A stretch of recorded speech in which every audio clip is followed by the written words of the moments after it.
Okay, I've been informed by Ms. Pearson that it is 5:30 and Rick is assisting on the start of the meeting.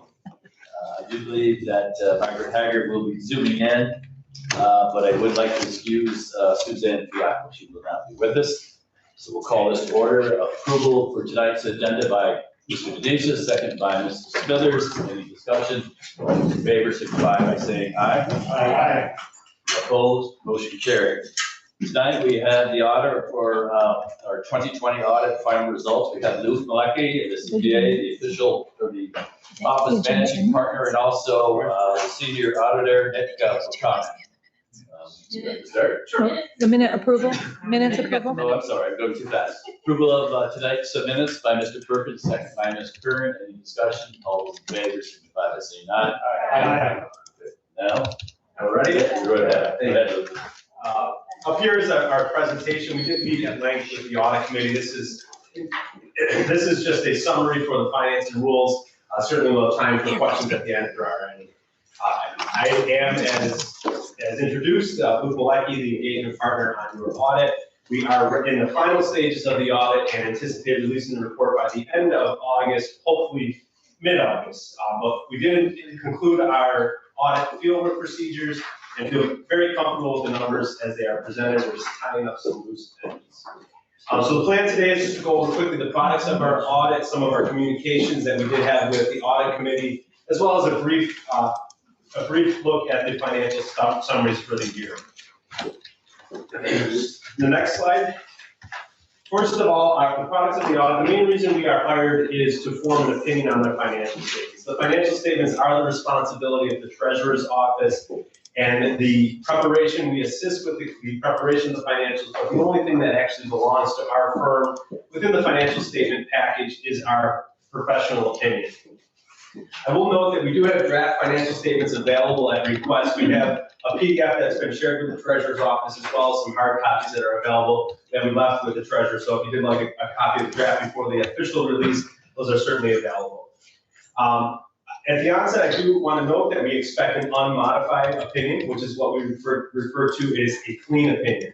In the past, we've had a qualified opinion because we were not able to gain any assurance on the soil and water. This year, we added that to the audit as a departmental audit, and we were able to gain reasonable assurance that those financials are reasonably stated, which is a lot of reasonables, but that's what we do here. We can't get any accurate information as an auditor. We test a series of samples, and we determine whether or not they represent the county's position and the activity for the year that ended. So as I said, in concluding on that soil and water, we're able to now lift that qualified opinion, and we expect to release an unmodified opinion. Additionally, you'll see on that second bullet, we perform what's referred to as a single audit. That's an audit of your federal awards. Certainly next year, that audit will be exposed to the ARP funding that's been received by the county. We'll be putting that under the compliance requirements set forth by the federal government when those are finally released. This past year, we tested the HEAP program, the social services block grant program, highway planning and construction. So a couple of social services, as well as a DPW program. In each of those audits, we had no findings, no question costs, no unallowable costs that were noted. A couple of letters that we will issue. The next, the first bullet there is the auditor communications letter. What that is just a brief summary of what our responsibility as the external audit is, what the manager's responsibility is, as well as some significant assumptions within the financial statements that we perform procedures on, and any sort of other communications that might be relevant. Those were all discussed at length with the audit committee earlier tonight. We also issue a management letter, which gives some best practices, some new pronouncements that will be of interest of the county in the coming years. The Government Accounting Standards Board does issue pronouncements from time to time that require some adjustments to the financial statements package. We'll work with the Treasurer's Office to implement those as those come due. The final report that you see here is the Department of Transportation report, similar to a federal single audit. This is required by the state to look specific at your transportation funds, a lot of your CHIPS funding and those sort of things. We did not find any findings within that program as well. So as I kind of stated at the beginning, a very clean audit, unmodified, no findings within any of our single audits, as well as the Department of Transportation. We did perform this audit under Yellow Book standard, which is phrase that's referred to with the government auditing standards. Basically, all it means is that we do look at your internal controls as it relates to the financial statement preparation, but we don't do a full-scale internal audit of your internal controls. That said, in taking a glimpse at your internal controls, certain items could come to our attention that would warrant the attention of you as the legislators of the county. No items did meet that qualification, so there are no significant deficiencies, no material weaknesses. So that really solidifies a nice clean audit and a very smooth process. Shifting a little bit more to the financial statement side of things, the first slide here, skip to it. The first slide you're going to look at is the general fund. So your county has about $250 million total budget, of which $180 million is focused in the general fund. So a lot of this presentation, the bulk of this presentation is focused on the financial performance of your general fund. So the very first slide on the general fund shows the revenues and other sources, as well as the expenditures and other uses.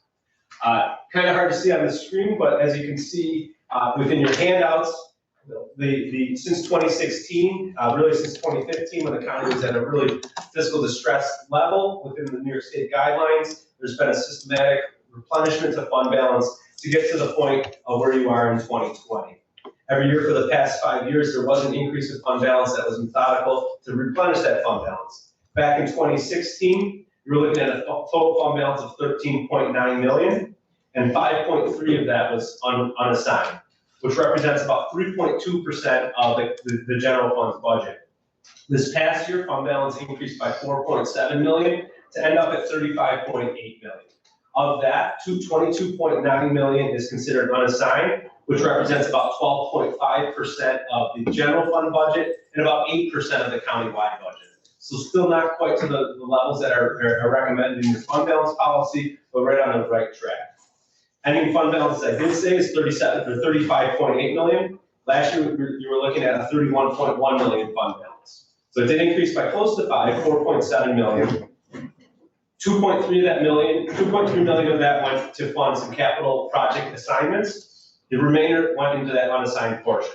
So last year, you were sitting at 12/31/19 with $20.5 million of unassigned fund balance.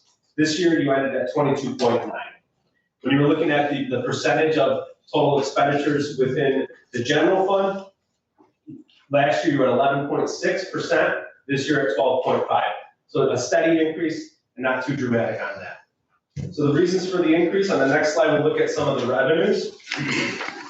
This year, 2020, ended with a total revenues of $187.2 million, which is an increase of about $5.3 million from last year's $182 million.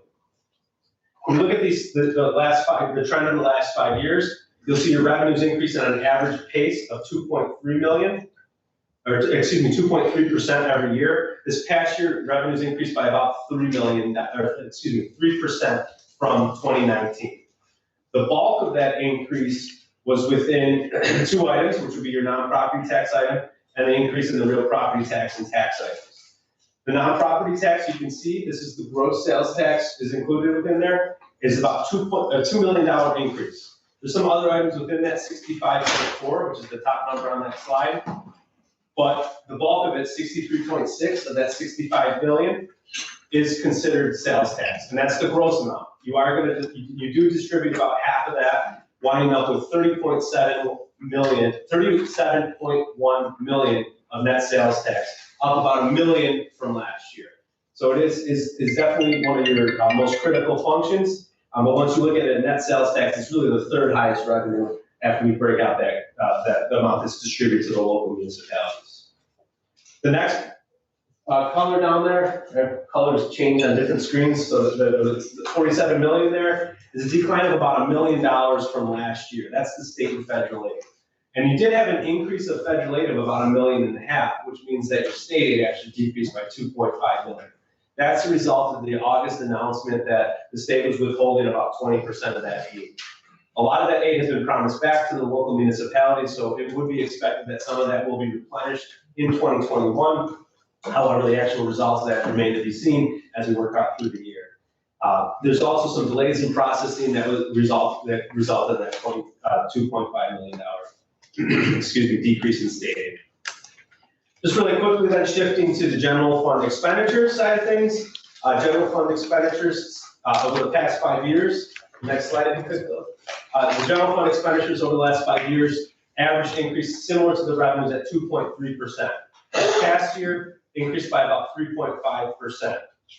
Where we saw 2020 revenues, 2020 expenditures were 182.5 million. That's a 6.2% or $6.2 million increase from 2019. A third of that increase is as a result of employee benefits. That's the second to the last color there. I think it's orange or red on this screen. As you can see, it increased from 8.6 million to 10.7 in this past year. However, in 2016 and 2017, it was about 12.2. A lot of that is the health and pharmacy costs of the employees. Very unpredictable number and very dramatic how quick they can shift. As you can see, from 2017 to 2018, decreased almost $4 million. This past year, you kind of had a nice smooth couple of years, about 8 to 9 million. And then this past year started to ramp up again. So $2 million just went out just for those employee benefits like that. The other increases, you saw a $1.8 million increase in that gray portion, which is your general, well, it's gray on the handout, I don't even know, it's turquoise-ish, in the general government support. A bulk of that, about $1 million of that 1.8 million was a result of your increase in sales tax. As I said, of that 65 that comes into the county, about 30 million goes out to the other municipalities. We saw that expenditure increase in millions. So once you shake that out of there, you saw about a $800,000 increase in general government support. And that kind of bucked the trends of the last few years. You were seeing a 2 or 3% increase in general government support after you isolate the distribution of sales tax. That's a result of the spending freeze and some cost mechanisms, saving mechanisms when the state announced the kind of dire concern within sales tax in 2020, early in the pandemic. As we saw, fortunately for the county, sales tax didn't come to fruition the way that was projected early in the year. But the savings were still there within that area. Economic assistance and opportunity, that's where a lot of your social service programs are recorded. That increased by $1.5 million.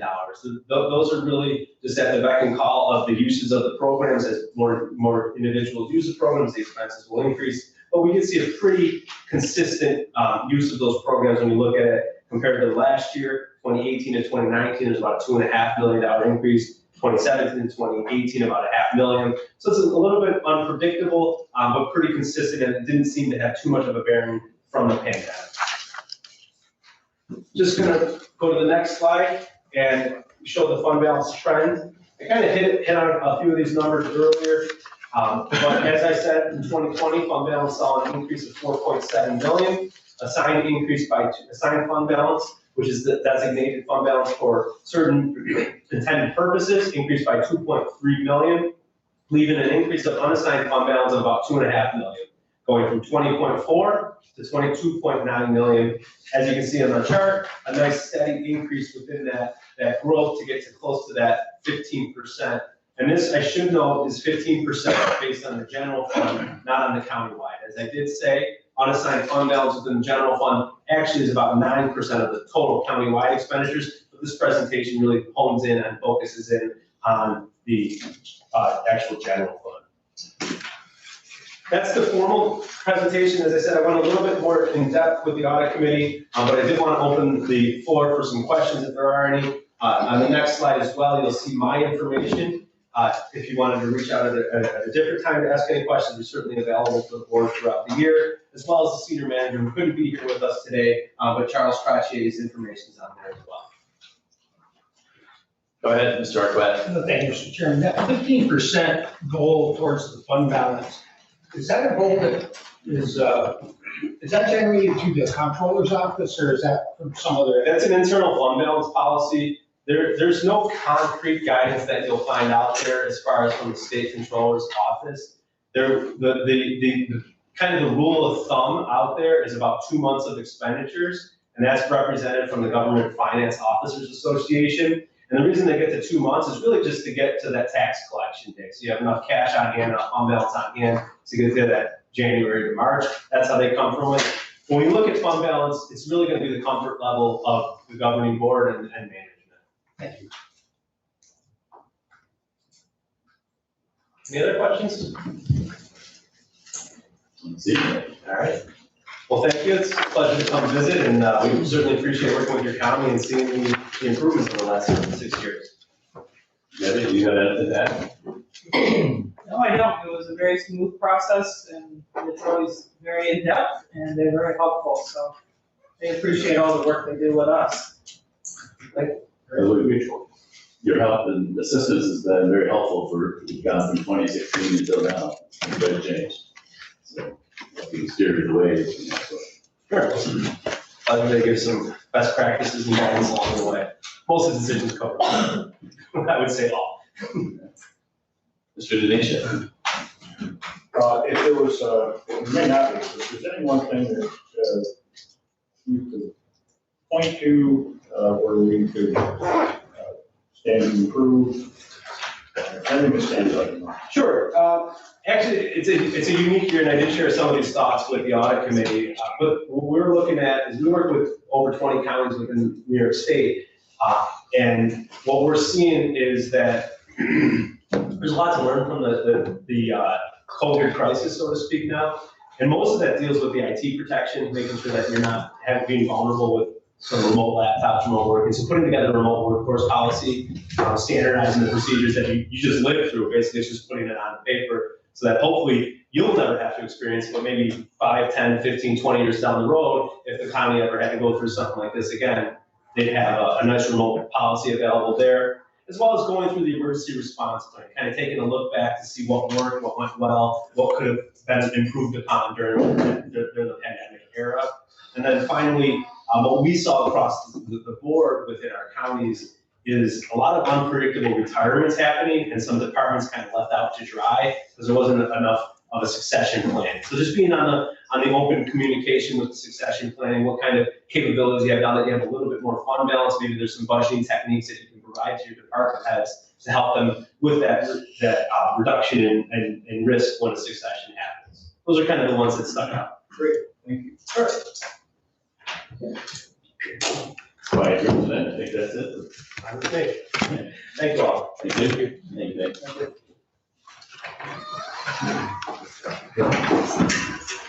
So next up, we have the Soil and Water Conservation District with Brianne Delansky. And the first resolution is authorizing the chair to sign the 2021 and 2022 local sponsor signature form for the grant application to the New York State Office of Parks and Recreation in Historic Preservation. Moved by Mr. Smithers, second by Mr. Art Quack. Discussion. Do we have Brianne with us? Yeah. Hi, good evening. So this is the annual resolution that we do for the county to continue to be the local sponsor for this snowmobile trails grant. Okay, any questions for Brianne? Seeing none, all those in favor of the resolution signify by saying aye. Aye. Opposed, motion carried. The next resolution is modifying the 2021 budget for forestry for an increase of funds awarded to the Stouffville Trail Grant. Moved by Mr. Burke, second by Mr. Smithers and Mr. Perkins. Any discussion? Ms. Brianne? Yep, so the award amount was greater than what was in the budget. So this resolution is just to allow for the pass-through of those funds when they are received from parks. Okay, Mr. Arquette. Thank you, Mr. Chairman. I'd just like to thank Rayanne for all that she does in the administration of this grant, and especially this year with some of the complications that we had across the county with some of the snowmobile clubs. Put more work on your plate, Rayanne. We really appreciate your efforts. Thank you. Welcome. Mr. Burke. Well, Brianne is on. I was wondering if she would be willing to talk about the other good things she does for St. Lawrence County in general. I think we have time for that, Brianne. Sure, did we want to finish the resolution? You want me to do it now?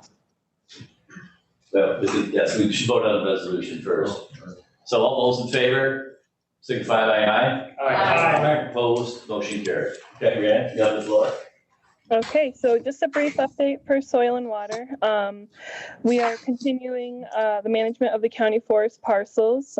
We have a summer intern working with our forester this year, focused on doing some updates to the inventory of the parcels to see where we're at As you're very well aware, we aren't doing any commercial timber sales to generate revenues because the timber is lacking right now, but we're hoping to get a handle on how things are improving out there with the help of our summer intern. We have a number of ag grants that are currently under construction. So that's pretty exciting, and not only helping those producers, but hiring a lot of local contractors to get some work on the ground. Okay. Any questions or comments for Rhiannon? Thank you very much. As far as the audit of soil and water, we want to thank Liz Gallup for her efforts in working with Nick. He said that you ranked in the top 3 as far as no problems. So they were very complimentary of Liz and the policies that you have in place. Excellent, glad to hear it. Very good. Okay, thank you. For our next resolution, we have Highway, Mr. Chambers. First resolution is approving federal aid highway project for preliminary engineering and right-of-way for the Lazy River Road Bridge over the Grass River, PIN number 3341-820, PIN number 775332, and modifying the 2021 budget for the Department of Highways. Moved by Mr. Denisha, second by Ms. Curran. Discussion. Mr. Chambers. Yes, thank you. A few weeks back, New York State DOT made it known to the department that funds would be available to start preliminary engineering on the Lazy River Bridge project. This structure has been yellow flagged. We have problems on this structure with the steel piling that's bare in the river, and also deck and beam components. The structure is also vulnerable to ice and debris impacts. With this opportunity, I recommend that we move forward with the agreement with New York State DOT for the preliminary engineering grant. And as you'll see later on, similar to the County Road 35 project that we'll be talking about later, the state processes the grants in phases, this one being for preliminary engineering, and then we'll have further agreements in the future as we go forward to get through final design and to construction. Okay, any questions for Mr. Chambers concerning this resolution? Seeing none, all those in favor of the resolution signify by saying aye. Aye. Opposed, motion carried. Thank you. The next resolution is authorizing the chair to sign a contract with Barton LaJudas, DPC, for preliminary engineering, right-of-way incidentals, and final design for the Lazy River Road Bridge over the Grass River, bid number 3341-820, PIN number 775332. Moved by Mr. Denisha, second by Ms. Curran. Mr. James. Yes, we've selected preliminarily to have Barton LaJudas do the design work. This would take us right to through the bidding process and into construction. And we would only be going as far as the grant would allow. In the future, we will be, the DOT would be issuing, like I said earlier with the last resolution, further agreements for Marchicelli funds and for final design and right-of-way and construction. Okay. Any questions for Mr. Chambers? Seeing none, all those in favor of the resolution signify by saying aye. Aye. Opposed, motion carried. Thank you. Our final resolution is for TIT Highway, is approving federal aid highway project for the final engineering and design for supplemental agreement number 4 for the County Route 35, known as Slab City Bridge over Trout Brook, bid number 3341-700, PIN number 775394. Moved by Mr. Burke, second by Mr. Smithers. Mr. Chambers. Yes, as noted in this resolution, this is for the County Road 35 bridge replacement project. and also intersection improvement at the County Road 35 Potsdam Morley Road intersection. As you can see, this is agreement number 4. Just like I had said earlier with Lazy River, the process of going through multiple agreements until we get into final design and to construction.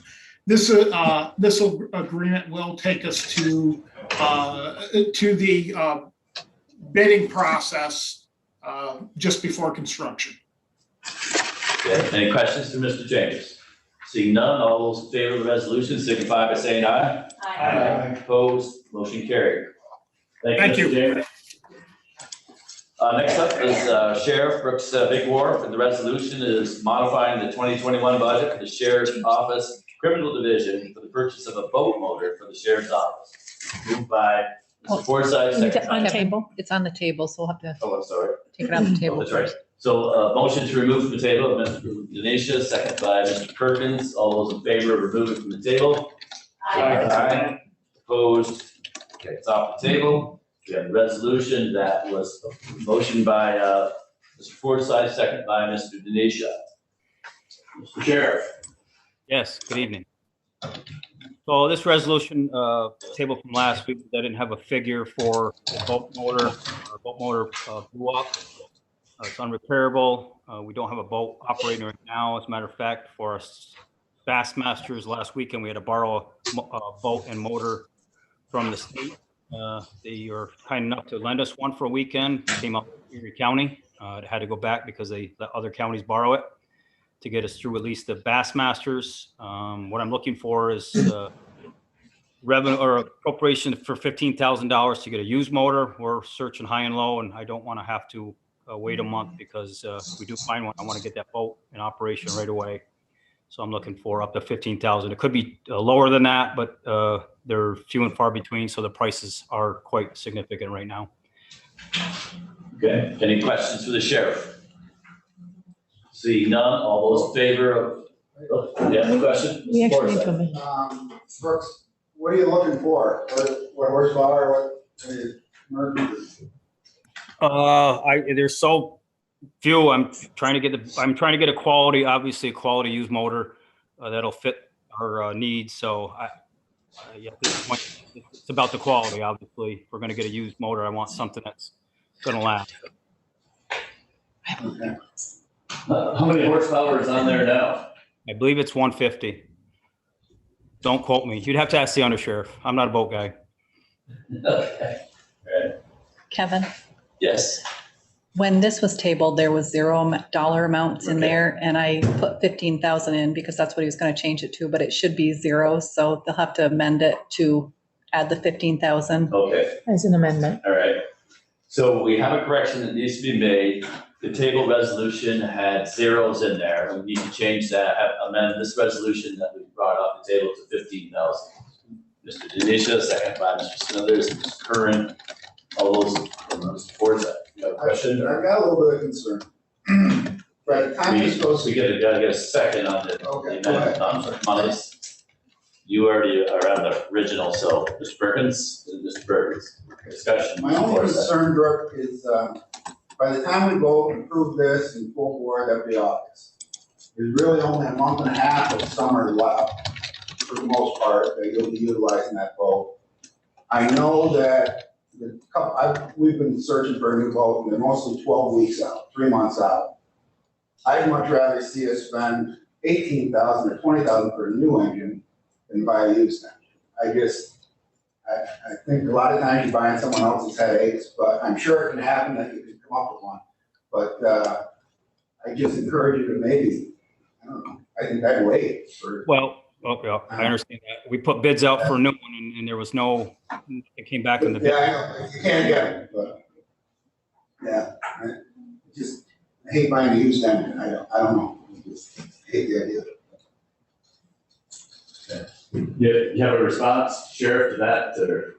I understand his, but we can get something on there, and again, if I get a quality one, we want to use it for a couple of years. It's just not a month and a half. It's gonna take us out for several years. It's not a Band-Aid of 15,000 or comes out to just for a month and a half. I'd counter that we're going to be using this for several years. A good quality motor can, if you take care of it, it'll last. It's kind of my only option I have right now. Good, thank you.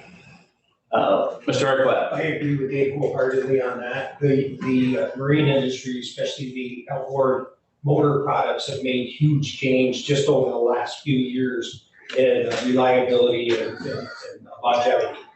So, just a motor just a few years old is kind of a great disadvantage, not only being used, but keeping up with the durability of these new motors. I agree with Dave. I think that the new motor purchase would be the long range goal that would pay dividends in the end as compared to used. So we have, anyone else? So we have two experienced boat guys here that they need to talk to Sean O'Brien. You still would like approval, I expect the resolution so you can move forward. They're advising that the new technology would be better and that I guess they're encouraging you not to buy something used that may or may not be of value. Okay. Well, I guess my back where I went first was to buy a brand new motor. I don't have one right now. So if that's what everybody wants to do, which obviously that seems to be the gravity of what's going on here for the legislative board, I just won't have a boat this year. That's my only issue, which is fine. I mean, we can survive. If we look around for a brand new one for the start of next year, then that's the way it's got to be. I understand their apprehensions. Mr. Chair. Yes. Also, a bid was placed out for consideration and we received no one bidding on it. Just they aren't available. It seemed.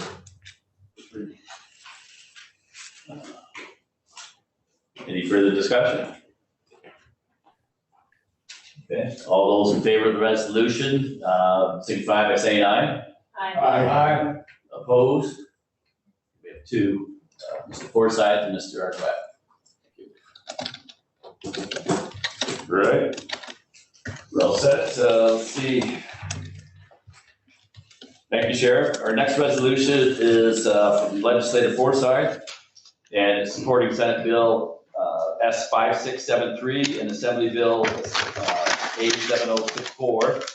It's entitled authorizing the city of Ogdensburg to impose an additional rate of sales and compensating use tax. This was tabled. We have a motion to take it off the table. Moved by Mr. Forsyth, second by Mr. Reagan. All those in your second. Discussion allowed? Not on a motion to table. We have to, so we Removing from the table. remove the table. Is there discussion and remove the table? I didn't think so. All those in favor of removing from the table signify by saying aye. Aye. Opposed? No. Okay. Motion carried. Motion is on the table. Now we have discussion. Mr. Forsyth. I got this email from Dylan a little bit late this afternoon. I didn't have a long time to look at it and really consume it, but I understand the intent of this, but I think the email that he sent out, Dylan pretty much explained it. There is no way to find out how much sales tax is collected in the city limits. As the state does not currently track this data, any assumption on the number would be speculative. All it appears to be from this is the towns and villages will get a little bit more. One, if the city keeps all of it. One, if the city keeps half of it, they still receive more, all the towns and villages, based on an assumption, which I guess that's been a lot of the case all along. To me, this is just a home rule legislation bill. There is no way to figure out what the sales tax is. Towns and villages look like they're gonna remain at least the same. This gives Ogdensburg the opportunity to do, I've used the term force, probably not force, but when we challenge them to lose $2 million based on a formula, I have to use the word force. I'm sure there's other terms that I could use from this force. This is their only option. I said it all along. I think it would be fine if they can preempt, keep their 1%, whatever they're entitled to, whether it's half or if they can get the whole amount. This board has staunchly supported home rule legislation since 2013. And I just ask everyone to continue doing such. That's about all I got right now. Mr. Ray. Thank you, Mr. Chair. I would just urge my colleagues to support this. I think that for the past 2 years, we've spent a lot of time on an issue that has divided our communities, has divided this board, has set neighbor against neighbor. I would strongly urge the board to put this issue behind us by supporting home rule for a very important reason. When we go to renew our sales tax and this board passes home rule, if we have not supported our city and the state legislature says to our representatives, there's division among your communities over this, we could find ourselves in a very precarious and dangerous situation. I know there are people in this room who scoff at that, but I would urge all of you to put yourselves back 2 years ago, and you would never have imagined the idea of not supporting the city's right to preempt. And I just would urge all of you to consider what the practical ramifications are of this effort to undermine Ogdensburg's ability to collect revenues to which it's entitled. You know, as a small city, it is entitled to preempt. And we tamper with that to our own risk. It is inconceivable to me that the members of this legislature would put even more city employees at risk and undermine the ability of the community to chart its own way. When this county needed the city to stand up and support its efforts to collect an additional 1%, the city did it. We should do the same. So I would urge all of you to put aside this continual effort to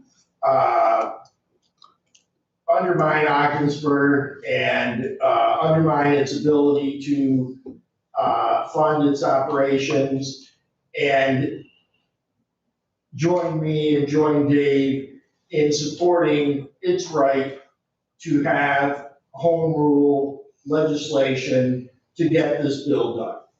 Thank you. Okay, Mr. Smithers. For me, I would like to know if we can be assured of how this 1%, if it is approved, would be distributed. Does it go entirely to the city, or does it get split with the county? Can we know for some assurance what that would be? Well, I can refer to the county attorney and state law, 1210B or whatever it is, right? It's actually 1224B2. 1224. But if you actually take a look at 1224B2, 1210 is the authorizing statute that permits the imposition of the 3% and the 1% if they're given the authorizations through the enabling legislative statutory authority. If you look at 1224, which is supposed to be read in conjunction with 1210, in 1262. We've discussed 1262, which is our sharing agreement that we had before. If you look at 1224, it says that a city that exists within a county that has a population of less than 1 million folks can impose certain taxes with the appropriate authorization, subject to half of the maximum aggregate permitted by law. What that has been interpreted by the Department of Taxation and Finance to mean is that the city would be able to secure the enabling legislation that would permit them to impose the 1%, but that 1% would be subject to 1/2 the maximum aggregate, meaning that the county, having its own authority within that area, would be able to collect the other 1/2. So at least as the Department of Taxation and Finance communicated it to me, with the city having preempted with respect to the 3%, they get 1.5% of that, we get the other 1.5%. With respect to the additional 1%, if they are provided that enabling legislation, they would get 0.5%, we would get the other 0.5%, which would be distributed, at least as I understand it, based on the past board's resolution amongst the towns and villages as has previously been agreed. How's that? That's what I was looking for. Okay. Mr. Burke? Well, thanks for the explanation, Steve, but I remain confused on how does that differ from what the wording of this resolution, what you were saying?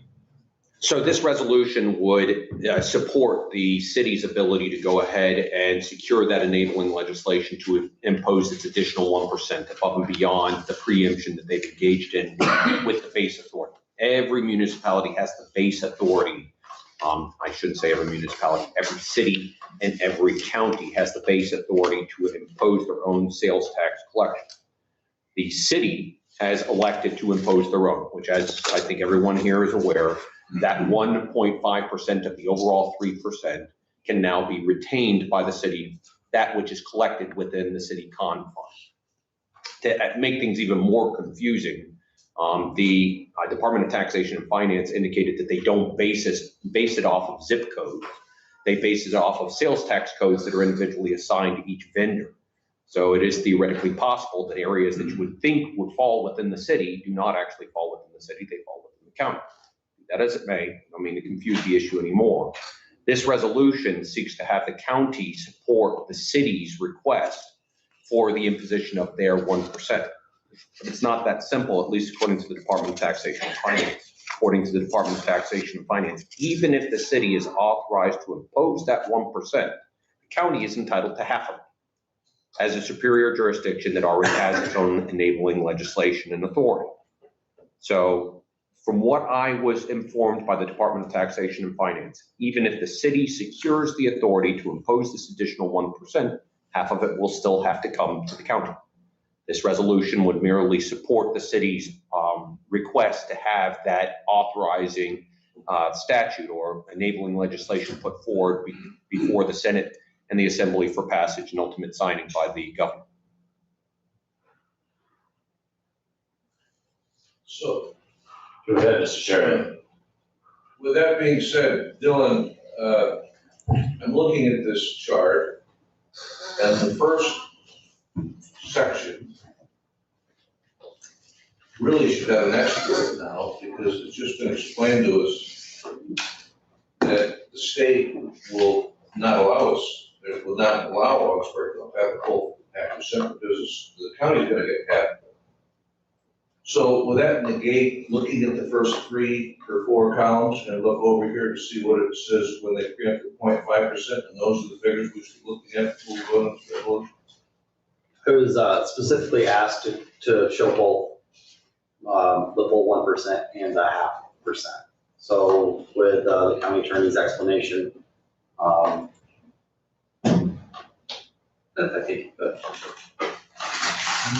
So then I should be looking at it like, for example, town of Edwards, they would get $10,249 more if they preempted county just 0.5%. That's taking into account the second assumption of where the remaining 6.4% that the city previously had been entitled to where that would go once they leave the equation. So it's based on an assumption. Yes. Okay. So we're assuming a lot here on this. That decision hadn't been made yet. I've asked to show how that would look. So we had to make a few assumptions to come up with numbers to look at.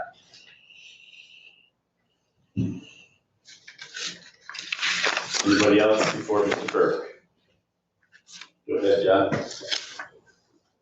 When it all started a couple of years back, at least a few legislators that I spoke with, the basic premise was that 6.43% should not be there, that it should be equally divided among the towns and villages. Now, that was before the discussion of Augsburg preemption. And I think it's been pointed out, we don't know what that's gonna mean to the city. And I'll tell you, the more figures we get, it's really hard to just, I can tell you, for my part, I think I'm not the only one here. I'd like to be fair to the city of Augsburg. I don't want a disproportionate share going to them. And it's really hard sifting through this to know what's fair and reasonable and what isn't. And I mean, none of us want to go back to our townships and say that we gave away the farm. And I don't think any of us want to say to the city of Augsburg, we're going to grab a bunch of money from you. So I'd love to have an independent person take a look at it. And if we could come up with some general guidelines as to what we are all in agreement on, having somebody work on a few scenarios for us, it gets confusing. I'll be the first to admit I'm confused by all the facts. Yeah. Anyone else? Mr. Manelli. Would we know more clearly what this is going to look like after on March 1st, or after they have their first quarter of collecting their own sales tax, and what the numbers and figures would actually look like and how it may affect Ogdensburg, the county, and the other municipalities? So I believe the city would start the preemption March 1st, correct? Yes, sir. So we would not know until 4 months after that. For definitive figures, for sure. But if they would be more concrete than the assumptions that we're making right now. You'd have actuals to work with. Anyone else? Mr. Lightfoot. I have a few comments and responses. First, I'd like to say that I don't think that there's anybody in here that is against the city of Ogdensburg preempting on the sales tax. And the law at the time that I have here, and I'm going to read it into the record, it says the county of St. Lawrence shall have the sole right to impose the additional 1% rate of tax which such county is authorized to impose pursuant to the authority of section 1210 of this article. Such additional rate of tax shall be in addition to any other tax which the county may impose or may be imposing pursuant to this article or any other law, and such additional rate of tax shall not be subject to preemption. The maximum 3% rate referred to in this section shall be calculated without reference to the additional 1% rate of tax which the county of St. Lawrence is authorized and empowered to adopt pursuant to section 1210 of this article. If you go to the next step in this, here is the reading of the law brought forward by Senator Ritchie and Assemblyman Walzer. Pay close attention. You will find that the only difference is the substitution of City of Ogdensburg for St. Lawrence County. Every other word is verbatim as what is in the law that governs St. Lawrence County.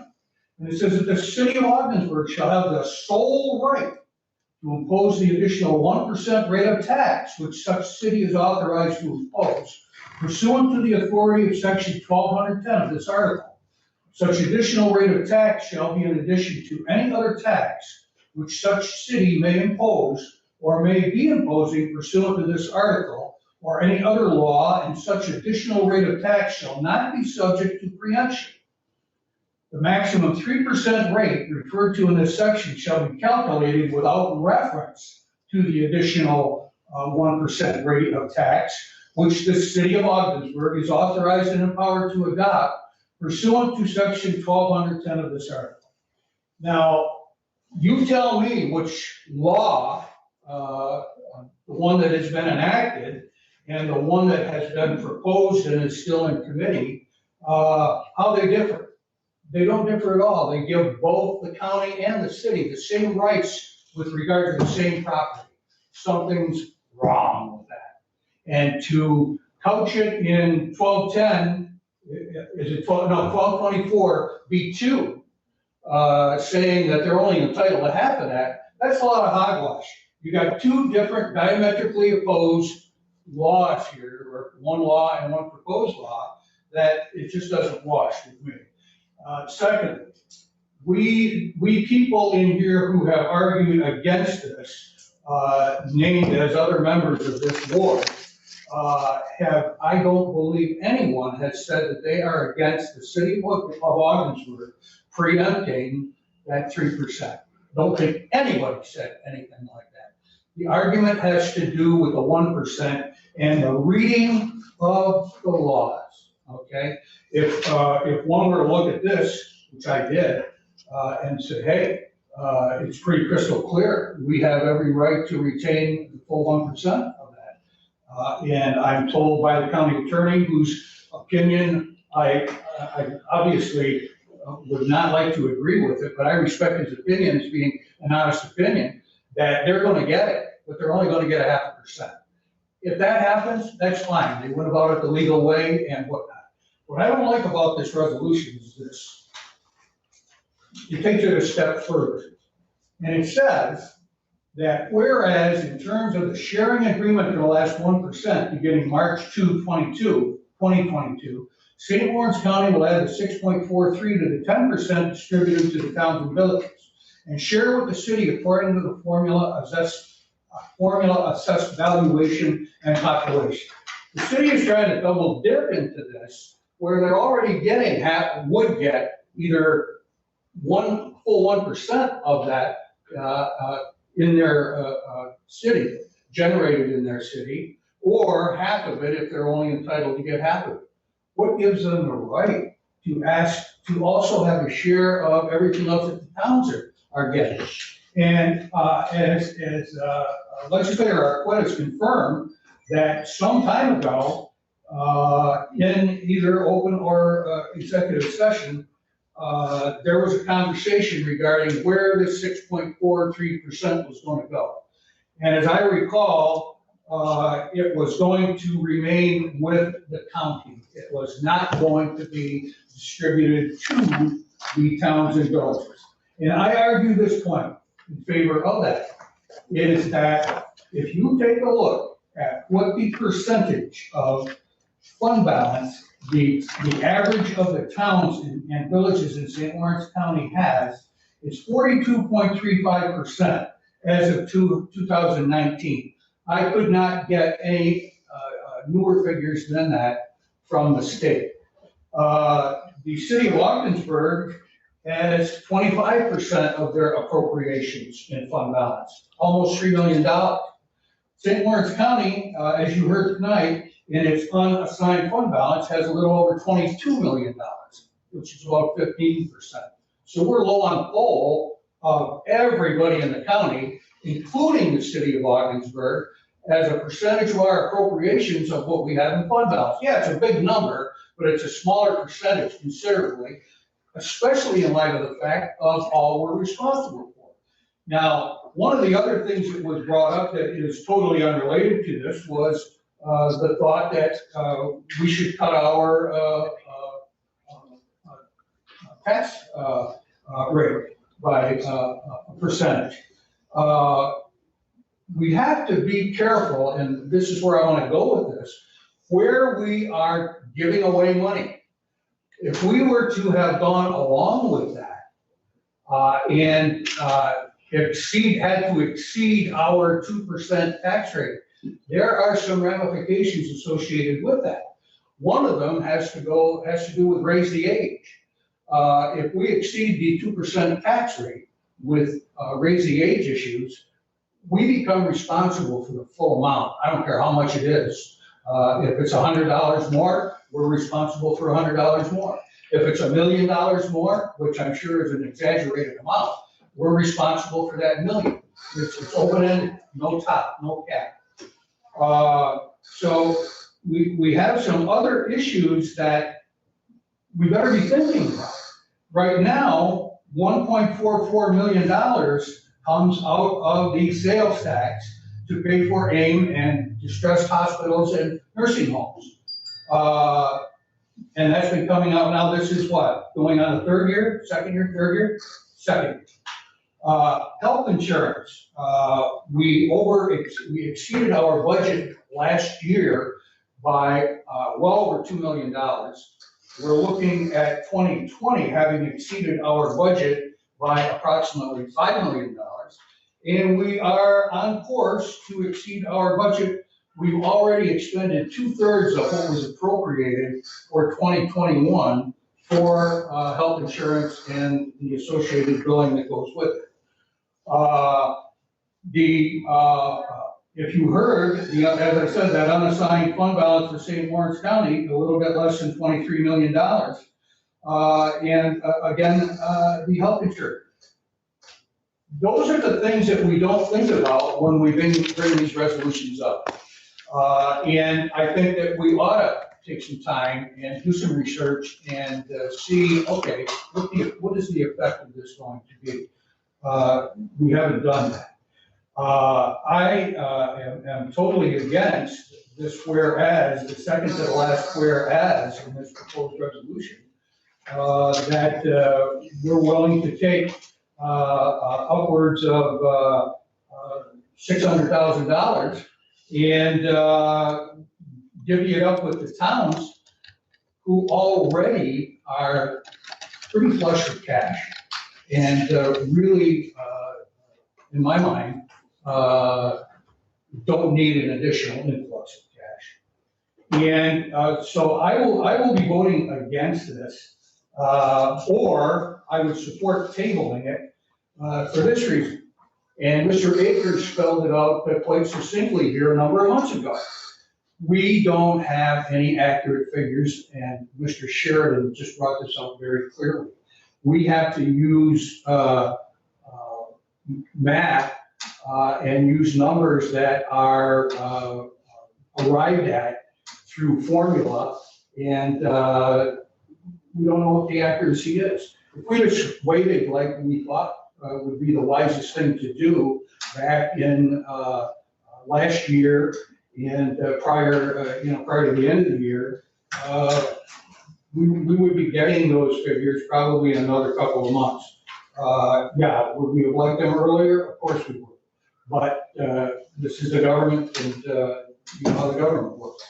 So until we get some numbers, we're not going to know even what the city's going to generate in there. And before they have an opportunity to get rock solid figures from people who generate sales tax, we're still not going to know. So my thought would be one of two things: either turn this resolution down, which I will vote for, and eliminate this section that's in there with regard to how that 6.43% is going to be distributed. We are in the business over here, and we are elected to represent the county. Yes, we're put here by people that live in the areas that we represent, but those people also elect people to take care of the finances and the well-being and the laws that govern the people in the villages and the townships there. We are here, and even in the law, the duties of the chairman, the first and foremost most duties, and it is enshrined in one complete section of county law, are to be completely in tune with, advised of, have access to the financial condition of the county.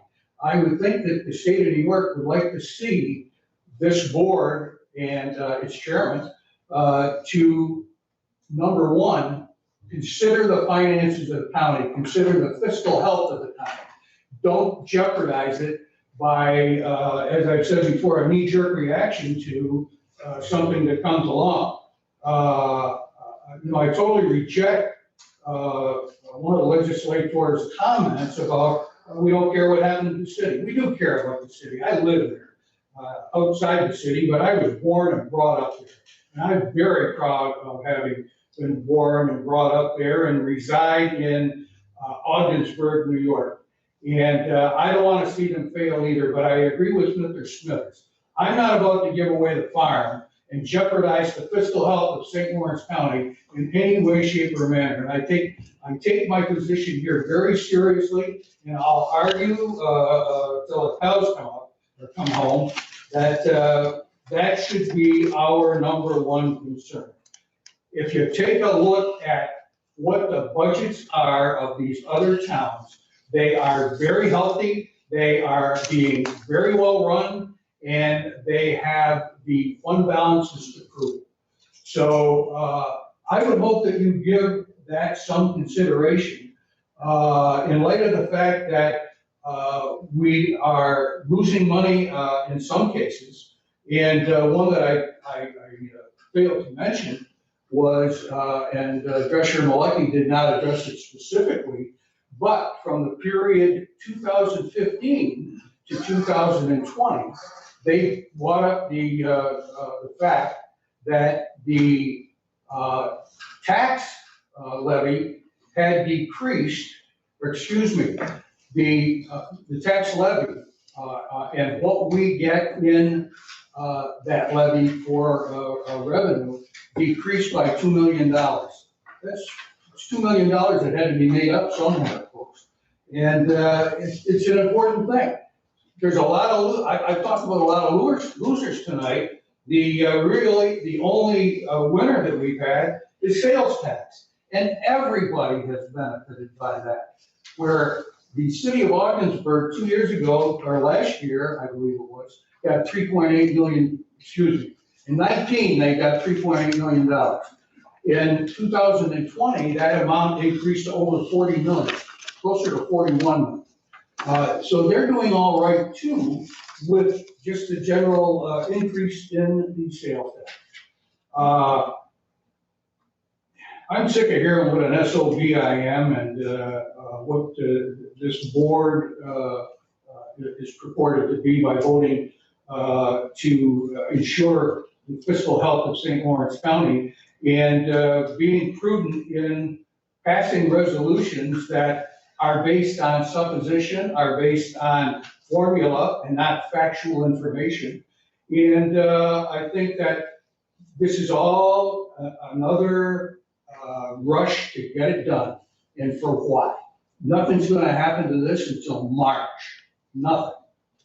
So I don't see that we shouldn't be waiting for those census figures and have some figures to come up with almost exactly what the city of Ogdensburg is going to end up with, and to take a second look at this, where the 6.43% is going to go, or turn it down, out of hand. So I'm sorry for being so long-winded. I'm very passionate about this, as are, Forsyth and Reagan. I appreciate that, but I hope you can also appreciate that I'm taking a different look at it, and I hope you will too. We have two. Mr. Arquette, you're first. Thank you, Mr. Chairman. I take great offense with Mr. Reagan or anybody else in suggesting that we don't want Ogdensburg to succeed. That's never been the case with any of us. And I hate to be repetitive, but this thing has gone on so long that I think well, for starters, some people that are gonna be voting on this weren't even part of this legislature when this began. That's how long it's went on, and why has it went on a long time? Because of our compassion for Augsburg, because of our continued efforts to try to find ways to bring them to the table and find ways for them to succeed. And I definitely agree with Mr. Lake put in at the onset, when we talked about the 6.4%, that was going back to the town. What our commitment, it was really our only unanimous commitment at the beginning, was that the towns and villages would not lose any sales tax moving forward per the calculation that existed. So we did not ask to do this. This is something that we were forced to do because of a 10-year statute. The feeling is very strong that at the time of the 2010 census, that Augsburg, came out of that negotiation probably better than they should have in 2010 per true value assessment and some other things that are used in that algorithm. So for 10 years, they've been doing fairly well in that dispersion. What we wanted was places like Messina that had generated so much sales tax revenue over decades and decades, and other bigger villages within St. Lawrence County that are, again, generating large portions of our sales tax, when Augsburg was getting a sizable, bigger piece of the pie per that negotiation in 2010. Our only intent was to make things fair and equitable across the county and make Augsburg, when it came to distribution of sales tax, equal to all the villages, the remaining villages in the town. It wasn't vengeful.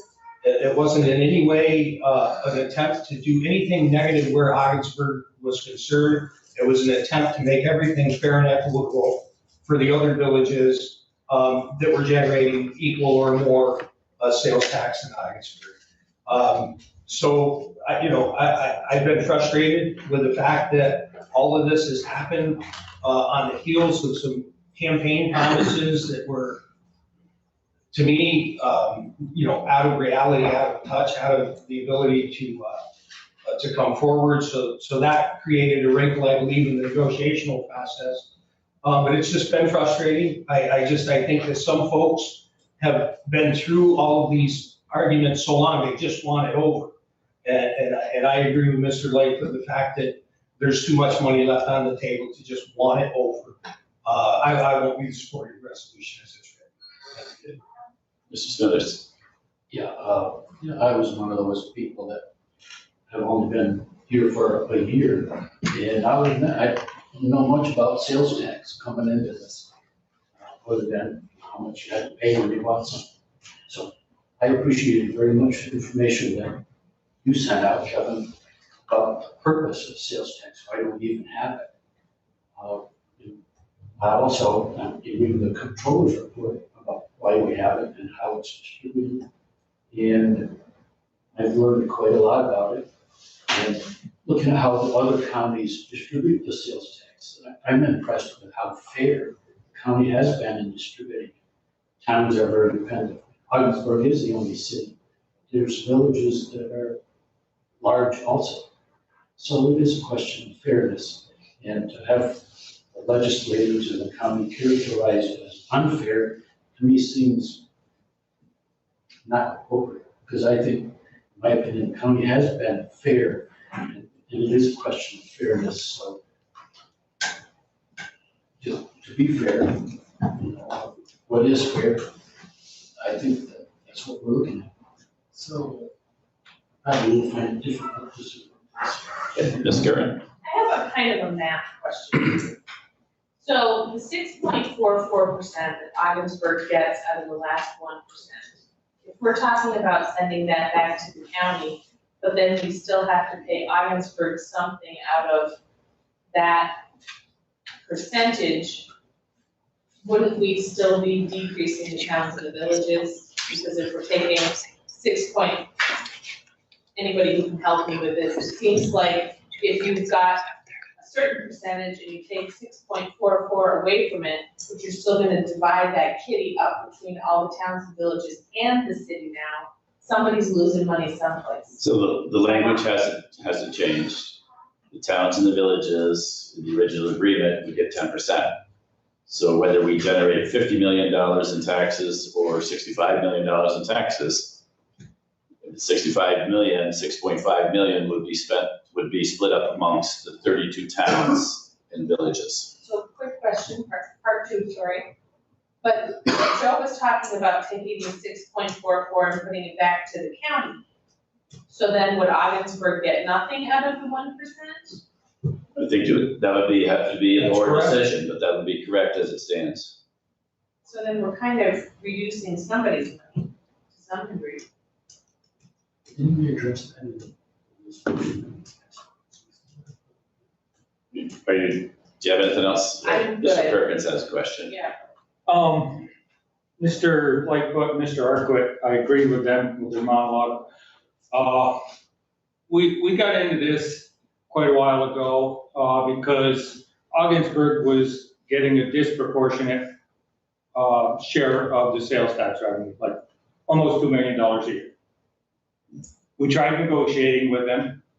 They did not negotiate in good faith, in my opinion. We've tried and we tried. They're in this shape because of their past and current leadership. We all agreed to begin with, we weren't going to change anything for the towns and villages, increase or decrease. And with these numbers here, that is going to affect that.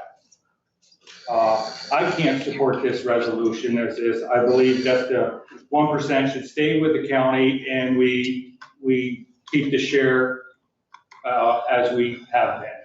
So I won't be supporting this. Mr. Lightfoot. Is there anybody else that has It's your second time.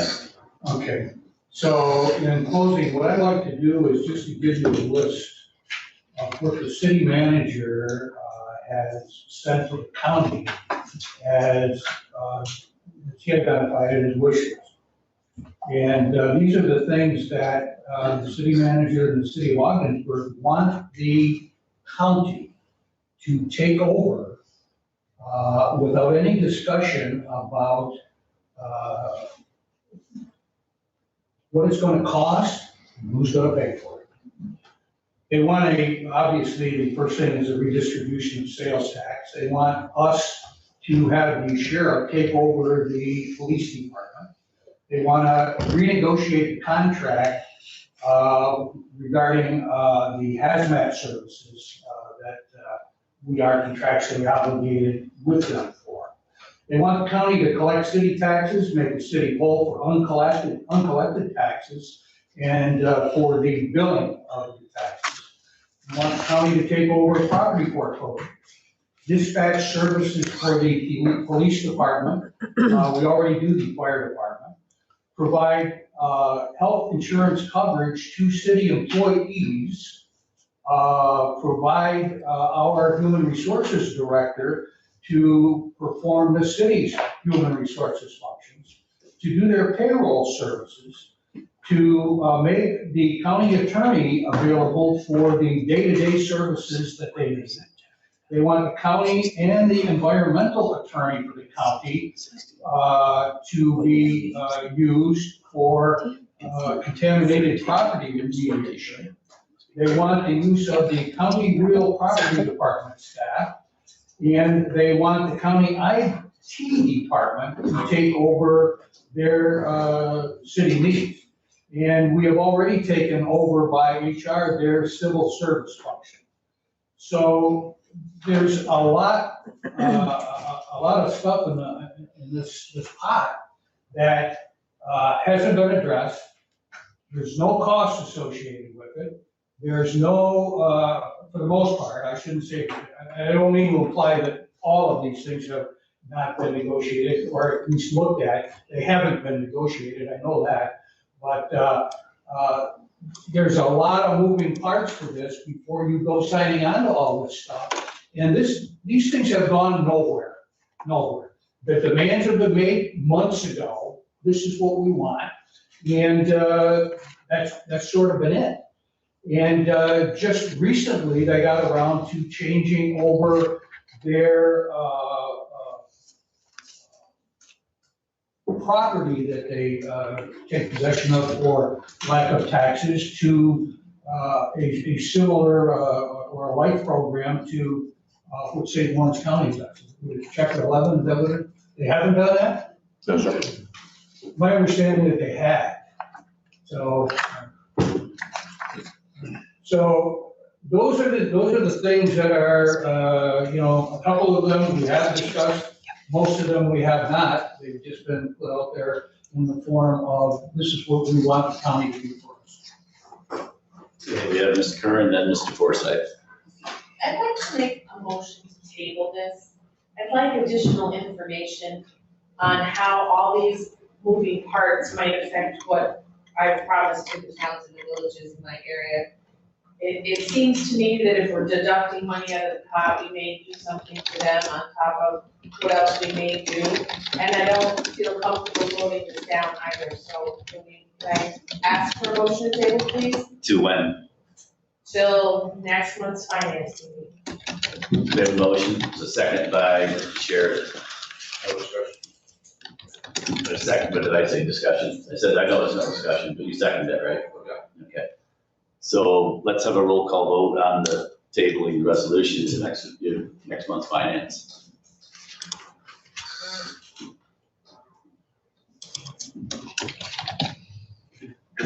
Reagan, No. Forsythe, Lightfoot, No. Sheridan, Yes. Smithers, Yes. Denisha, Yes. Perkins, No. Akers, No. Fay, Yes. Burke, No. Arquette, No. Terminelli, Yes. Curran, Yes. 6 yes, 7 no, 2 absent. So in committee, it fails with 7, correct? But we have to have 8 at the board. Present. Committee is those present. Okay, so motion to table fails. Mr. Forsythe. Kind of glad it failed, but, any of the things Mr. Lightfoot just mentioned, property collection, making the school district full foreclosure, we already do that with every county building. If we're gonna treat the city the same, let's treat the city the same. The big issue is, it keeps getting tabled, If we wanna wait for more information, we will never get the information until they start collecting their sales tax. End of story. We will never have the number. We made an agreement, I thought, last month, with the 6.44% to be distributed based on population assessed value with everyone, including the city, so I don't know why this is coming back up again, but apparently it is.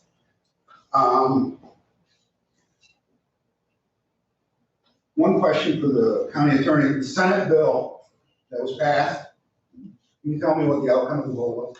Is it possible? I can find it out, but Is it possible to do it like now or no, or? The Senate, Democratic majority Senate approved the legislation. The Assembly didn't hear it. All we're doing is saying to the city, yeah, you can preempt, yes, you can collect your 1/2, that's protected by the tax law, not our resolution, but by the tax law. The most they get is their 1/2% that they generate within their city limit. And that's it. I agree with Rick. It's been a rough road, no question about it. And you came in a little bit late because the first conversation where the county was going to generate more revenue. That was the first conversation. And we were going to take from the towns and villages from the AIM funding right off the top. So that was the first conversation. Then it transpired into several different ways. I'm willing to vote on it tonight. whether we have the votes or not, just put an end to this chapter. The money, John, we'll never know what the money is. We will never know what the money is. All we're doing right now, in my mind, is voting on home rule legislation, which the Senate majority, Got it. 53-10. 53 to 10, Yep. voted overwhelmingly, 53 to 10 to support. And we're not gonna support our own city and our county. I think that's a shame. So I can't steer anyone. I lost so much sleep over this issue that it's time to put it to rest. So if you don't want to support it, I understand it, but I think we should. Mr. Hagan. Thank you, Mr. Chair. I would just like to point out, the people at various times have said that the city wouldn't negotiate. Mr. Lightfoot has read off a list of issues that the city raised with the county in which they were attempting to negotiate. And as Mr. Lightfoot, or as Mr. Forsythe has pointed out, several of these things are things that the county already provides to the towns and villages. And it just baffles my mind that people in this room would argue that we should not provide some of the same services to the city of Ogdensburg that we provide to the towns and villages, while at the same time taking from them the revenues that they need to provide these services to themselves. It just boggles my mind that, we say, oh, they won't negotiate, yet when they've raised issues with us and said, let's look at ways that we can work together. Let's look at ways that we can share services. Let's look at ways to make our operations more efficient. We slap them down and say, well, not only are we not going to share these services with you, not only are we not going to work with you, but we're going to take the revenues that are generated inside the city of Ogdensburg for ourselves. And we don't really care what happens next to you. I've heard several people say, oh, yes, we do care. We care desperately. But ladies and gentlemen, it's an issue of simple fairness. And, I am very concerned for the county's future that if we block the city's ability to obtain this home rule legislation, that it could very well come back to haunt us when we, as a board, seek the renewal of our sales tax. Okay. Mr. Denisha. Be silent and listen to this. One of the things that Legislator Reagan just brought up, and I listened to this a couple of times, actually different times, which I consider veiled threats regarding St. Louis County's home rule on the additional 1%. And I take great offense to that. You mentioned about Ogdensburg not having the same services as towns and villages. Obviously, Ogdensburg doesn't because they're a city. They're governed differently, different rules. They're the only municipality within St. Louis County that's had been able to negotiate with St. Louis County regarding sales tax. The rest of the towns can't. Something I want to bring up, and it's in regards to unpaid taxes in St. Louis County. 2021, St. Louis County, this is all the towns in St. Louis County, excluding Ogdensburg, $6,312,870.57. That was levied against the various towns. They didn't collect. The county did. 2020 was higher, $7,483,555 in change. 2019, $7,155,955. The reason I bring that up is with the on the Dillon scenario, county could potentially lose another $660,000. I will not support anything because we are here. Obviously, I have 5 towns within my district that I represent. I personally represent, as a Mr. Reagan, Mr. Forsyth, all of us. We have towns that and constituents that we represent. However, on the whole, we represent St. Louis County. I represent all the towns in St. Louis County as you, as does everyone else. And I can't in good conscience support anything that's going to jeopardize St. Louis County as a whole. As I would not support anything that would jeopardize any of the towns within my district. So I think we need more information. And I realize that's going to be very difficult to get. But I think making a decision based on the information we have right now is premature and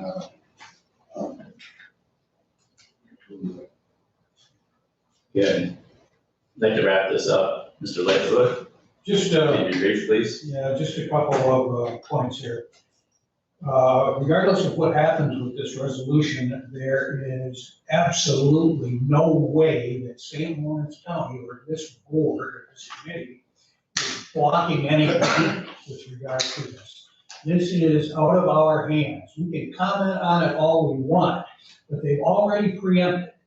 And whether or not they get a 0.5% or a full percent is going to be subject to the interpretation of the tax law by the New York State Department of Taxation and Finance, not St. Lawrence County. Out of our hands. We don't have any control over it, nor have we gone to anyone in Albany and asked them to vote against it. So throwing that in the mix really stinks as far as I'm concerned. And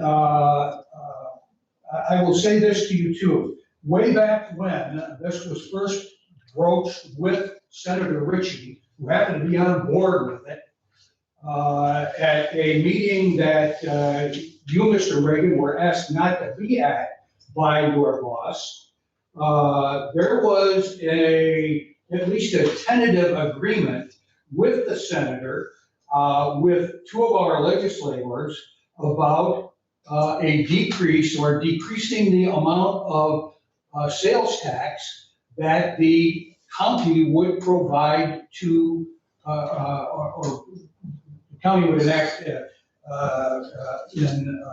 negotiations with the city. The senator agreed to it.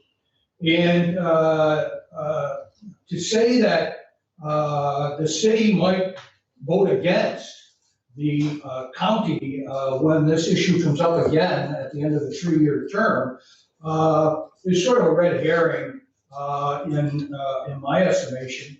I don't imagine that Mr. Reagan is saying that his boss would be either voting against it or not sponsoring it at all. but, I don't know, exactly what he meant by that. But, let me just reiterate, we have nothing to do whether this gets passed or doesn't get passed in Albany, nothing. Okay, I'm wrapping this. Mr. Reagan's right, this has divided us, but it has been about inequity. And I think the data that we do have, which shows the 2010 data, the census, 2019 data that shows the assessment of the city of Augsburg in comparison to the other towns and municipalities, that using those figures, those actual figures, that the city was actually receiving about $2 million more than what they should have been getting. So the whole issue arose, I don't want to rehash this all because it's a long story. It's kind of boring and difficult and complex, but the whole issue was that the city is getting 6.44% of that final 1% was for the initial inequity led. They received in 2018, 937,000, when the rest of the 32 towns and villages shared 1.4 million. And that was what, under the chairman of the sales tax, Mr. Forsythe focused on. The longer this went out, it showed that the inequities were actually even greater than that. I can tell you right now, any senator or assembly that runs, and I will ask them directly if they will be supporting home rule for St. Lawrence County. Any senator or assembly person that says they won't will not get my vote. And I don't care what party they are. If you look at the figures that we had tonight, $65 million in sales taxes, over a third of the revenue that we were receiving. And if you look at your own property taxes, that's generating 51 million. You know how high those property taxes are. And so you know how dependent we are on sales tax as a portion of it. But there hasn't been any acknowledgement on your part, Mr. Reagan, that the city is receiving any portions of money that they should not be getting. You're taking our money. And if you look at the fundamental problem, and it's not Mr. Skelly or Mr. Jelly's problem, they did not create it. This is something that they inherited. This is something that they ran against. And that is that 60% of your budget is going towards public safety. In comparison to other cities, as brought up by Mr. Forsythe in earlier meetings, Watertown is 25 or 30%, or Plattsburgh, it's either 25 or 30 between the two of them. You're double that. And so that's a problem. It was a problem that was created before Mr. Skelly was elected as mayor. So I think everybody here has pointed out the different things. We don't need to go over them. I agree it's long and lengthy. I don't have a problem with that. It's a difficult situation. It has lasting effects, and we want to get it right. And I think what the board is trying to do is get it right. And it's true, we will not know until when the city is fully preempted. We will know more when the census is done, and when we have the census in October, November. Should be August was the Should initial. be August. And there's no acknowledgement. The formula hasn't changed from the year 2000, when the 6.44% was an accurate figure. There's no acknowledgement of the change in population in 2010, when they lost 1,100 in their population. This year, they graduated 99 kids. The city is shrinking. And that's unfair to the other municipalities that are actually growing. I keep bringing up the village of Potsdam, everything that got going. The 7,000 college kids that are running around from August to May spending their parents' money, in addition to what they have there. So I think we need to we all represent our communities. You've done well representing your community, as Mr. Forsythe. It's your community, your business is there. I don't begrudge you anything. I wish it was less nasty, but it is what it is. So, Mr. Sheridan, yes. Chairman, I'd like to add an amendment.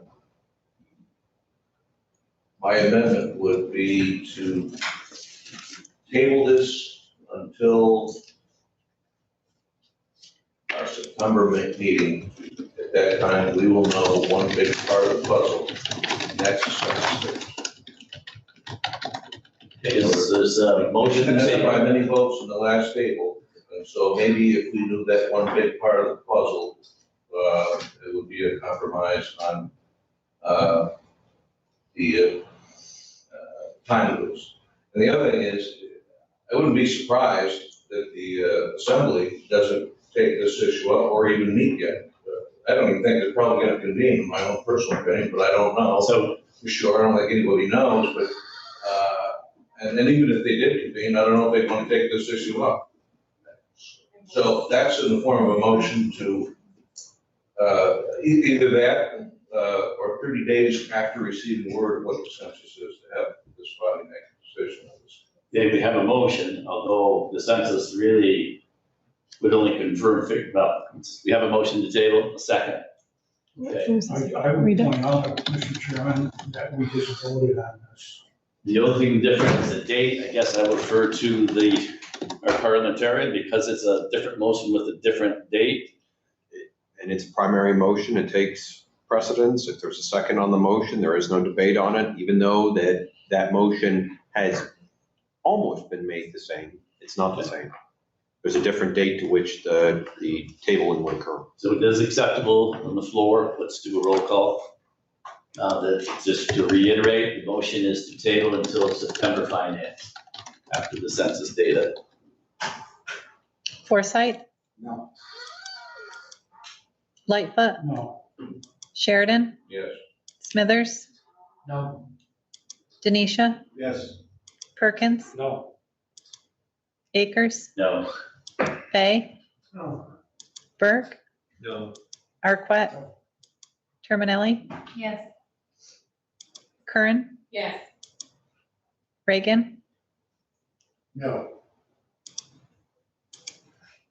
4 yes, 9 no, 2 absent. Okay, so now let's do. Mr. Chairman? Yes, Mr. Reagan. I, like, since my employment was brought up, I would just like a chance to clarify, since it appears some you misunderstood what I have said. The assemblyman, when he was attempting to get his bill passed through the assembly, was repeatedly told by the assembly leadership that they wanted the city and the county to work this out. And they cited that as the reason for their decision to not bring it out of committee. And my point has nothing to do with Senator Ritchie or Assemblyman Walczak or anyone else. My point is that if the assembly leadership blocked a vote on refusing to bring this home rule message forth because of their perception that the city and county could not come to an agreement, it is just as possible that when the county seeks to get its bill passed, that they may choose to say to the county, you and the city need to work this out. Now, I think it's important for everyone to understand that dynamic, which has nothing to do with Senator Ritchie's role in this. As is known, Senator Ritchie passed his bill. The concern I have is that if the assembly can block a home rule bill citing that reason, they may choose to do it again. So rather than it being a veiled threat somehow, I'm just, pointing out that that was the reason why Mr. Sheridan signed a letter supporting the city's home rule measure. Okay, Mr. Perkins. Call the question. Okay. So call the question. Primary motion. And there's a vote. And I call the question. Yeah. All those in favor of calling the question, which ends discussion, please raise your hand. Seems, okay, it's unanimous, I believe. Anybody against it? We're all set. So let's do a roll call vote, and the original resolution that was tabled, brought off the table, let's vote on that. Lightfoot, No. Sheridan, Yes. Smithers, No. Denisha? No. Perkins? No. Akers? No. Fay? No. Burke? No. Arquette? No. Terminelli? No. Curran?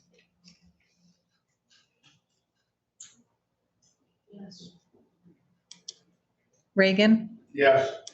Forsythe? Yes. 4 yes, 9 no, 2 absent. Okay, so the resolution fails. All right, next up, we have a resolution featuring legislators Denisha, Perkins, and Arquette. And that resolution is adopting a policy for appropriate use of the St. Lawrence County multi-use trail funds and authorizing the use of the county workforce and equipment and the creation of a reserve for the recreational trails fund. Moved by Mr. Smithers, second by Ms. Curran and Mr. Arquette. Mr. Arquette, would you like to comment on this resolution? You are the head of this. Thank you, Mr. Chairman. We met last Thursday, the Legislative Trails Committee to take a look at how we could budget the Trail Pass money, and through a lengthy discussion about priorities and the fact that we continue to make the general public aware that all of the monies that are brought in from the Trail Pass will go back into the trail. So we came up with a set of percentages. The resolution speaks to 1 second. So the maintenance portion component will utilize 60% of the Trail Pass money. Further trail expansion will be 15% of what's taken in.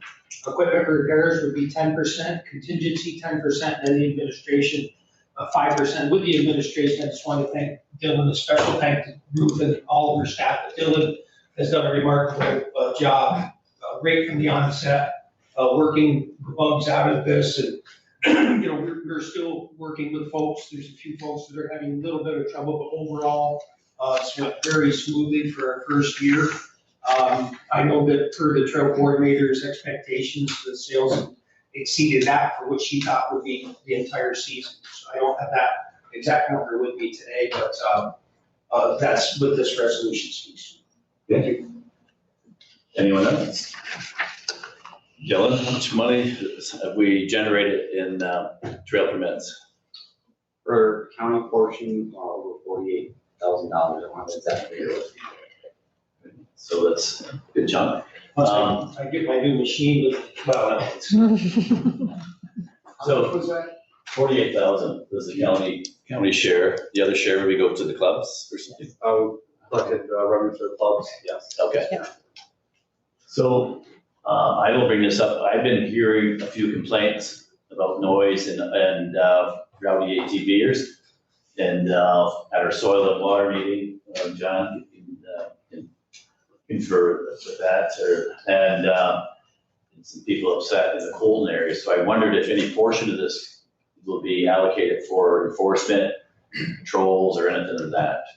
Could you speak to that, Mr. Arquette? Yes, we did, that part will be in the administration portion of it. There's an education component as well in there. Debbie's responded to a lot of complaints. I responded personally to a lot of complaints with increased riding. Unfortunately, you're gonna have a few bad apples, and it is a very few compared to the percentage of people that are responsibly using the trail system.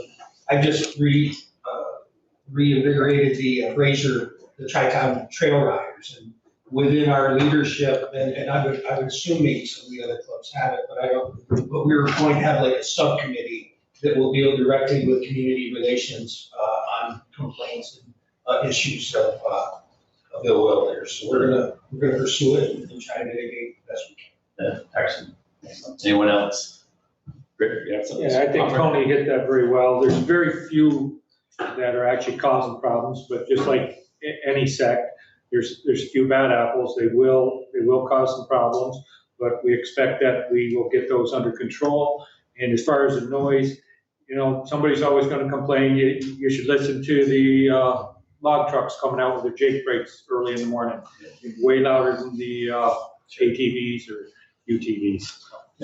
Any more discussion on the resolution? Seeing none, all those in favor signify by saying aye. Aye. Opposed, motion carried. Next up, we have a resolution from legislator Jim Reagan, and that's endorsing the National Oceanic and Atmospheric Administration proposed Lake Ontario National Marine Sanctuary Boundary Alternative 1, and requesting that it be extended downriver to the Moses Saunders Dam. Moved by Mr. Reagan, second by Mr. Terminelli.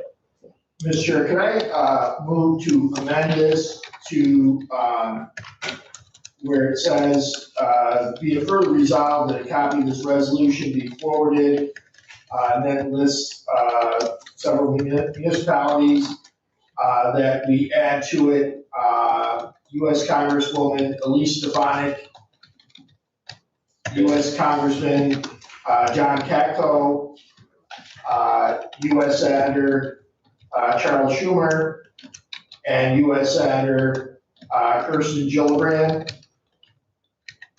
Okay. Seconded by Mr. Smithers.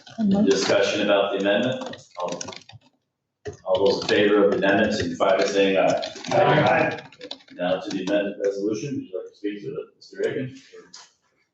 You're good to go. My purpose in proposing this is this is a one-time opportunity to get a federal agency to enlist their efforts to help market and bring to the world's attention some of the underwater wrecks that are across the 50 miles of St. Lawrence County's St. Lawrence River shoreline. There's an awful lot of them that may still yet be to be discovered. We had an important role in the mercantile and naval roles of the St. Lawrence River and the Great Lakes. And far too often, that role has been forgotten in history. Too often when federal funds are allocated into anything concerning the Great Lakes, the St. Lawrence River is forgotten. And the proposal that was originally circulated focused on Lake Ontario. And then the group was forced to expand it to the include parts of Hammond. But I think that the rest of the upper St. Lawrence River needs to be included. And this will be an opportunity to get NOAA to take a look at some of the other wrecks on the US side and help publicize them, help make divers aware of them. And, I know that some people have questioned, well, is this going to interfere with the ability of our boaters to enjoy the St. Lawrence? I would argue, no, it's not. The river is large enough to allow a lot of different recreational uses, and there are not that many wrecks that these divers are going to be posing a problem, because many of them are already diving those wrecks. Ever since the zebra mussels came to the St. Lawrence and made it so that people can see 20, 30 feet or more, we've suddenly been able to market our river as a place where divers can discover our region's history. this is simply a natural extension of that and can help provide, help give a reason for more tourists to come to our communities and see what we have to offer them. Thank you. Yeah, Mr. Rapat. Thank you, Mr. Chairman. I wouldn't be supporting this if it was Lake Ontario, the vastness of Lake Ontario. I wouldn't support it if it was the ocean. But I most certainly will not support it in St. Lawrence River. In Monterey Bay, California, they set up a sanctuary and that they were promised that it wouldn't affect their fishing industry. It did. They're managed by non-elected federal bureaucrats. And in Monterey, they had an organization of 22 local elected officials that tried to combat the damages that they did to their fishing areas, and they were just dismissed as though their voices were not heard at all. I think diving is a very good hobby. I'm on the river as much as anybody. Very rarely you see divers out there.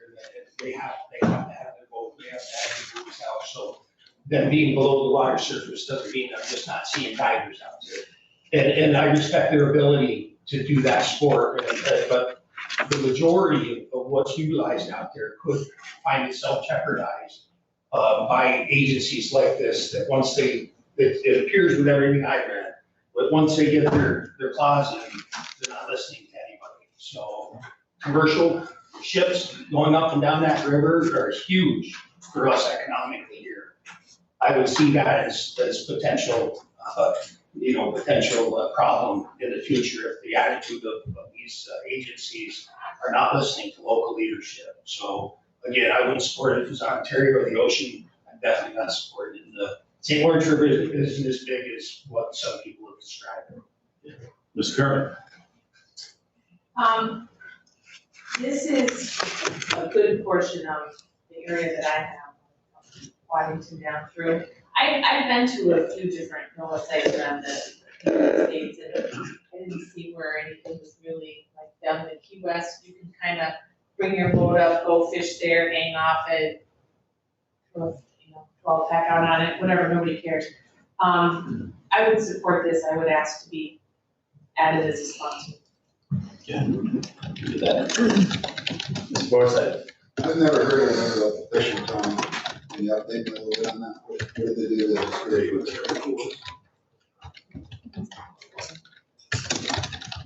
It was entitled Sanctuary Problems. It was the Morro Bay Commercial Fishermen Organization of February 27th, 2020. That's what it's entitled. I'm not sure. It's on Google. I can send it here. How far does does it go down now? All of Alex Bay? Does it include Alex Bay? It's being proposed to go as far as Tampa. Currently, it's a little bit to the lake. Is that correct or not? It has not yet been established. Mm-hmm.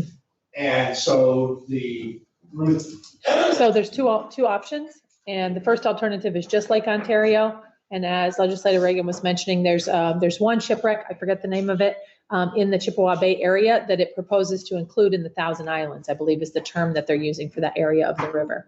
So that would be the one this is supporting, to include a portion of the river. And then at Legislator Reagan's request, we added the language about coming forward in the river up to Messina. Mr. Burke.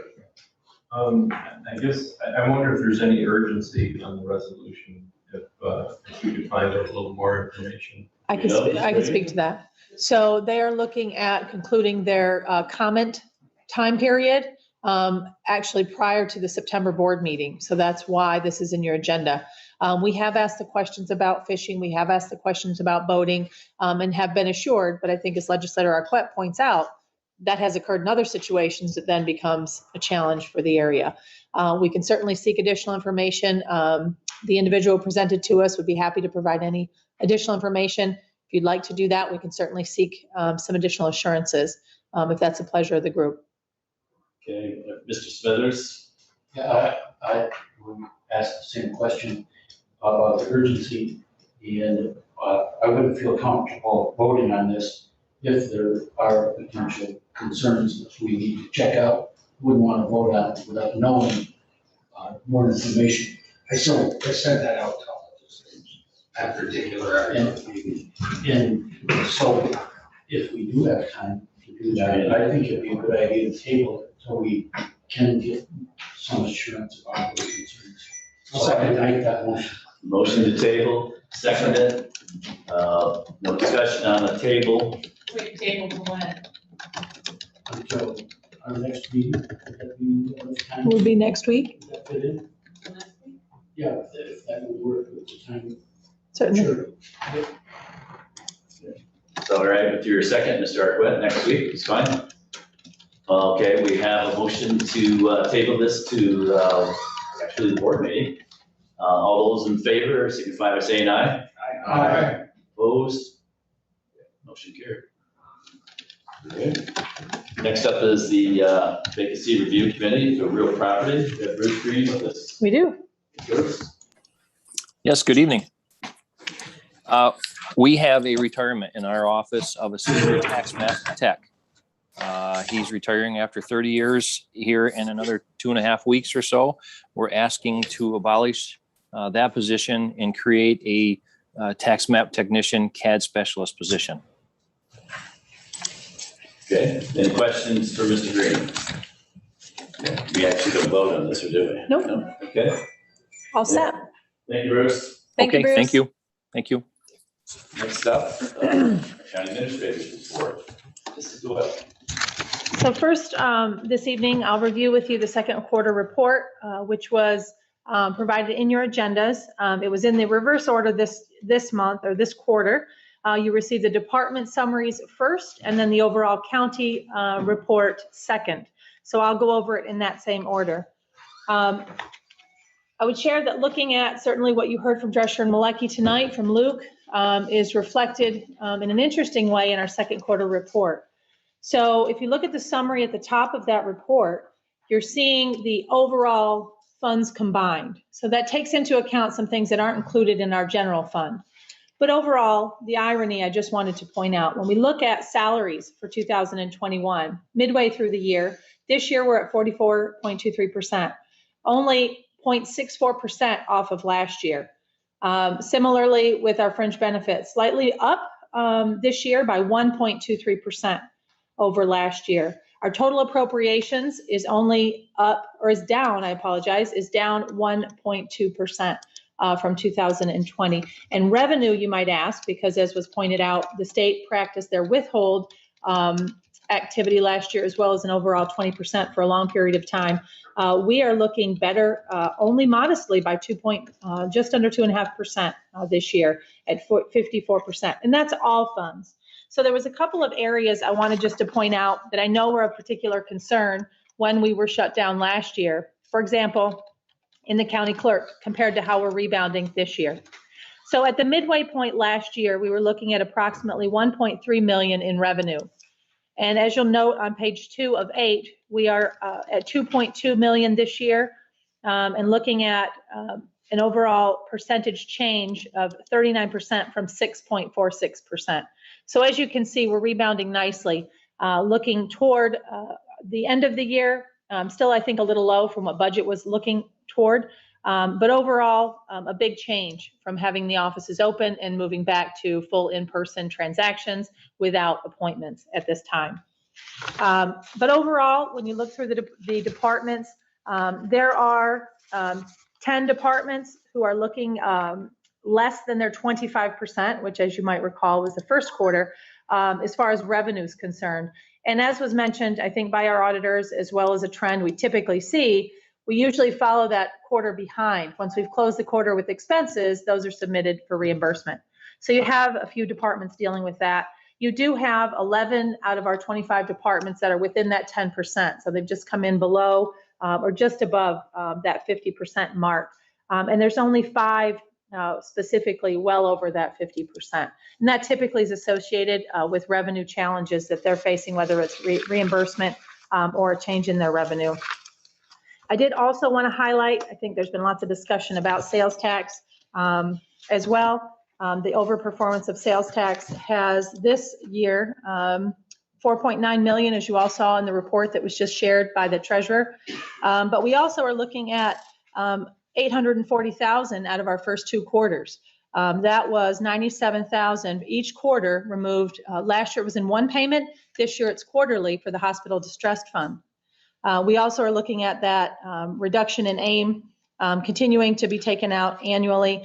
Overall, at this point, we're at 840, and that'll total for the year at approximately 1.7 of sales tax that won't get to us because it will be used for these functions.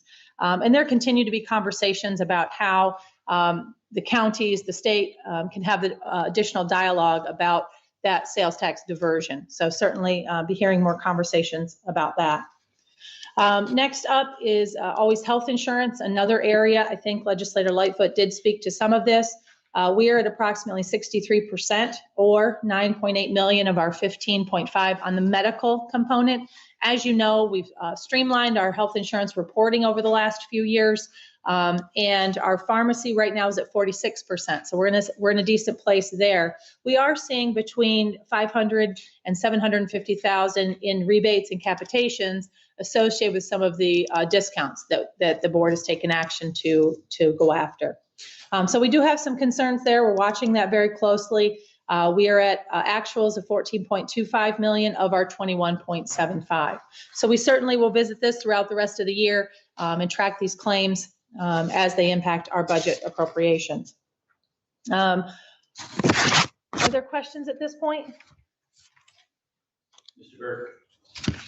I'm not sure this is the appropriate forum for it, but the real property taxes were down $1 million. Is that because of decreases in assessment? I was looking at that one. Oh, from Joshua Malecki, we've seen increases in our assessed valuation that have topped 1%. So I'd have to look at that a little more carefully where those numbers were drawn from their report. Because it shows 48.1 million in 19 and then 47 million in 20. I was just curious. I was wondering if the big box stores were getting decreases in their assessed value. I can check on those for this year and give you an update on those the next time. Certainly one of the conversations we have with some frequency about those challenges for sure. Renee? Hi, I think if you're looking at the taxes on the year-to-date budget report, there's another line that's broken out for the sales tax credits to town. So sometimes that has to do with it. But I'm not certain if you were talking about current year or the Drescher Malecki report. So I apologize for that. I just wasn't certain which one you were talking about. But I can say that when we do adjustments for losses at our auction, they do impact the current year taxes, the tax revenue. So that could be if there is a amount every year. We never increase the full amount of the levy. Thank you. Are there any other questions on that portion? The only other piece I wanted to just mention as a part of this was the contingency account. At this point in time, we are 78,000 into that account of the 3.5 million. There's been 50,000 utilized at this point for targeted contingency, which you're familiar with at budget time, and then the balance of the 28,000. So I think we've done decent on that front. You will see this month and next some additional resolutions moving some of the overtime. So those conversations, I think you've been kept pretty well on pace, specifically with regards to the sheriff's office related to overtime and some of the other areas where we've seen some challenges. You'll be seeing the county clerk bring forward to move some of those appropriations over for overtime as well. So again, we'll have the report for you with those specific departments when they come forward. Any other questions on the second quarter at this time? Just have a couple other items to update on. Did want to mention, we'll be announcing that next week, the August board meeting will be held the 6 o'clock regular time at the St. Lawrence County Fair. We will share that access to the area with which you've done before is coming in off of Rock Island Road. We'll provide directions for that and accommodations for anyone who'd like to attend the meeting that may need some accommodation. So we'll provide those directions to you as well. So 6 o'clock on the grandstand will be hosted with, I'm certain, with the weather we've had the last month or so, with a rain location nearby if we need to take shelter. Also want to let you know, I met today with the newly appointed president of St. Lawrence University. Welcomed her to the North Country. She's been working for just over 25 days now, welcoming small groups into her residence and over where they host different students and organizations to get acquainted. We talked about the initiatives first that the Highway Department is undertaking. I think that will provide some great relief to Canton and that side of the village. But also talked a little bit about the potential for a new public health major that St. Lawrence University is looking at, and how we may be able to assist in both the internship component, but also with some programmatic areas. So informed her of the relationship building and now being maintained that was forged through COVID, and also the communications with all 5 of our schools in the county, but certainly most of the attention ends up with the SUNYs and our 2 private universities here in Canton and Potsdam. So welcomed her along, gave her a tour of the boardroom, certainly admired visiting the courthouse. So hopefully get her up to speed and include in the conversations that we continue to have with the associated colleges of the North Country to keep them informed on COVID matters, as well as other important pieces of information. Did want to let you know, and I believe you've seen that if you've checked your email, we were provided notice today that the VA clinic placed in Messina will be located or relocated to Potsdam or returned to Potsdam. If you have questions about that, we are looking for the schematics. That was a request we received, and the timeline associated with that, I believe, is September. And the last item I have, with the exception of one about the legislative agenda, is that this week on Wednesday, Chair Fay will host the Consolidation Committee, and we'll continue to review the request from Ogdensburg. We did complete the pilot associated with the dispatch services. So the city and our emergency services staff met late last week, and they've pulled together somewhat of an analysis of the challenges and how things went during the pilot. We had the good fortune to have a storm during that period of time. We also had some significant arrests occur at that time. So I think some issues were raised early on about stressing the system in that overnight, in that traditionally quiet period perhaps. But they did have a good opportunity to take quite a few calls and try to route those appropriately and work through that process. So we'll bring those back there. My hope is that we can bring those back to you as a full board in the next month. Along with the other request, I believe that Legislator Lightfoot shared as well. And then the last item I have for tonight, wanted to somewhat admit that we didn't have time this year, but I think you're familiar with the legislative agenda that we've successfully passed for 5 years now. And in some areas been tremendously successful. In some areas had to retool our approach. And in some areas we did not find success. And so anytime you have a policy in place for a period of time, it's always good to do a review. And I think this board's been supportive of doing just that. And so in light of that, and also understanding in the past years, we've been able to back up those legislative agendas by a week or 2 weeks, or sometimes even a whole month. But we realize when we hand deliver, which is one of the signatures of that agenda, that we're always in that the cusp of the conversations of becoming that big ugly of how many bills are going to get through and how many challenges are before our state elected representatives. And so one of the things that had been proposed a few years ago, I presented on our legislative agenda at NISAC, was the idea that if we could back that up to have that conversation in the fall and hit the ground running first thing in January when the legislature assembles, we might have greater success. So always in the midst of failure is opportunity. And while we didn't get the 2021 agenda passed in the normal time frame, my thought is this. I'd like to create a summary for you of all the items that have gone through successfully. In fact, attributing those to those of our state electeds that have been successful in passing those, some large items, if you recall, indigent defense among them. Identify a list for you to review of those that have not been successful.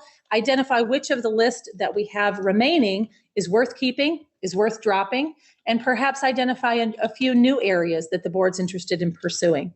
It would be wonderful if we could do that this year following the budget process. Certainly we'll have lots of relevant conversations to those actions and have that agenda adopted, if possible, and the board is supportive, before the end of this year, so that come January, that signature hand delivery that we've always been welcome to do could be done much earlier in the legislative process and hopefully change the outcome. So So I'm hoping to get tonight some feedback from you on that process.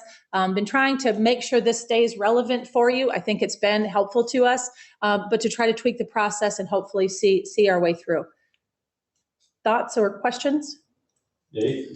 Just one quick thought, and I don't have a lot of experience with the trail system, but part of the registration fee of a snowmobile goes towards the trail fund. Has there been any consideration, registration fee of four-wheelers and stuff to help fund that? Good idea. I like that idea. You know, there's gotta be something up there, especially now. Do they overlap? The trail system and the snowmobiles? Overlap as far as the season? No, as far as actual trail itself. There's places that it Places. that it doesn't. Yeah, but still. Thank you. So the only comment I would make is it's sad that the VA is moving out of Messina, because one of the attributes of the methadone clinic being right next to the VA clinic was a huge advantage, I thought. Why are they moving? I'm not sure the reasons. I believe that one of the explanations that was given was to be centrally located to hopefully see some more veterans from the southern portion of the county be able to make it there. That was provided by Director Beaupre. And how is the methadone clinic coming? We haven't had an update. We could use another one. We can find out. It doesn't have to be verbal. I will say that we are 8.5 months into the 3-year grant. Should be up. Mr. Denise. I just want to go back to the legislative agenda. Certainly. I think having the 2022 legislative agenda done and ready to present at the beginning of 2022 makes sense. Because historically what we've done, we presented it halfway through the session. So getting up front of the game is an idea. I think you're right. That's one of the things we discussed, because we go down at budget time, which is hectic, and there's so much other noise. Joe, Mr. Lightfoot, did you have your hand up, or no? No, I didn't. You're all knocked out, all right? Okay. So we have old and new business. The first resolution is supporting Assembly Bill A6202 and a Senate Bill S4261. And it's an act to amend the Public Authorities Law in relation to the amount of St. Lawrence County economic development power that may be used by the New York Power Authority to generate net earnings. Moved by Mr. Sheridan, seconded by Ms. Curran. And Mrs. Terminelli wants to abstain. That's probably Mr. Arquette because of their employment. So discussion on the, Mr. Sheridan, go ahead. Yes, someone who called me a while ago and asked me if we could get some support for this resolution that's being presented. He said that all the senators and assembly members representing St. Lawrence County support the bill. And including Assemblyman Jones from Clinton County. The support letters, including one from Ernie LaBatte on Union letterhead, he came in support of it. And they were sent to the speaker, the energy chair, other committees, hopes that it would move to the floor. So that is pretty self-explanatory resolution. And I would move for its adoption. Okay. Anyone else on discussion? Mr. Chair? Yes. We have one numerical error in the Assembly Bill. It needs to be A6206 rather than 2. If that could be considered a friendly amendment, we'd appreciate that. A6. A6206 rather than 2. 6206. Yep, our apologies. I'm sure agrees with that. Okay. Any other discussion on this resolution? Seeing none, all those in favor signify by saying aye. Aye. And note that Ms. Terminelli and Mr. Arquette abstain. The second one is for old and new businesses, authorizing the use of the parking lot of H.B. Smith Building for apparatus operator/emergency vehicle operator course for the St. Lawrence County Fire and EMS personnel. Moved by Mr. Denisius, second by Mr. Smithers. Discussion on this resolution. I could speak to that, sir. Mrs. Doyle would like to speak to it. So you're familiar with our annual resolution to allow the folks to utilize the parking lot for the Dairy Princess Parade. And we are working, because they've moved the parade this year, I believe to August, to find out if they will need use of the parking lot as well. So this resolution came as a request to us because it's not being coordinated by our department, which I think would in turn provide us with some liability coverage there. It has been requested that a resolution be covered because it may include folks that are not covered by our plan. Any questions or comments? Good. Guess we're ready to vote. All those in favor signify by saying aye. Aye. Opposed, motion carries. Any other old or new business? Mr. Smithers is first. Go ahead. I have a couple of questions. First, we did pass a resolution regarding the time between December 1st and March 1st regarding the distribution of sales tax and the 1% in, I'm trying to remember the exact wording and trying to find that. Could you refresh us on that as to the specifics of it? Because I think it was quite specific on how that was going to be enacted. And it was in the water company, and it was quite specific on that. And I just like to mention that, and so I'm a little confused about what we agreed to then. So I'd like a little refresher on that. Certainly. Sometime. If you don't have it right there, if you can send it to us. Sure, be happy to. Okay, and the second thing is, we have tabled a resolution regarding leasing some property in Ogdensburg, and my question is, when are we going to discuss that further? I don't believe that there was a table 2 date established with that tabling. So if there was guidance provided by the board, we would place it on the agenda. And we do have an update for the board in negotiations in executive session this evening to provide to you. Okay. Mr. Burke had the hand up for you, Mr. Denisha. Same thing as Harry mentioned, if you could identify a date to talk about the potential lease space in Ogdensburg. Which is going to happen in executive session tonight, Mr. Russo. Just an update, and perhaps the board can give me guidance on when to place that on the agenda. Kevin, I'm wondering if we couldn't have a date tonight for that. So what we could do is have our discussion in executive session on the update, and then if we want to take action, we can do so after that. Mr. Denisha, that was what you had to. Okay, Mr. Lightfoot. I received some correspondence, and as did legislator Reagan, from Michelle Gallagher. Michelle is a member of the Black Lake Association, and if you recall here a few months ago, I brought this topic up, and it had to do with the control of Eurasian milfoil in Black Lake. I got a letter from Michelle here 2 days ago, and I'll just read a portion of it. The Black Lake Association is requesting $27,500 from the St. Lawrence County Board of Legislators to fund the balance of the cost to reduce milfoil on the lake this summer. I received commitments from the town of Morristown for $2,000 and the town of McCall for $500. On behalf of the Black Lake Board, I have worked all winter long to build working relationships with as many organizations that I could. She said she's applied for grants and obviously not having much success. She said that she realizes that this might take some time, but that she hopes that the board will fund what they can and what they've asked for in order to address what apparently is a rather heavy infestation of these weeds this year. They've significantly impacted boating and fishing for the year on the north end of the lake. That they've received many complaints from residents, tourists, and business owners. So what they agreed to do is to work with the St. Lawrence County Planning and Environmental Committee to update the management plan for Eurasian milfoil and for future that will benefit the lake. So what I would like to do is to bring this to your attention again.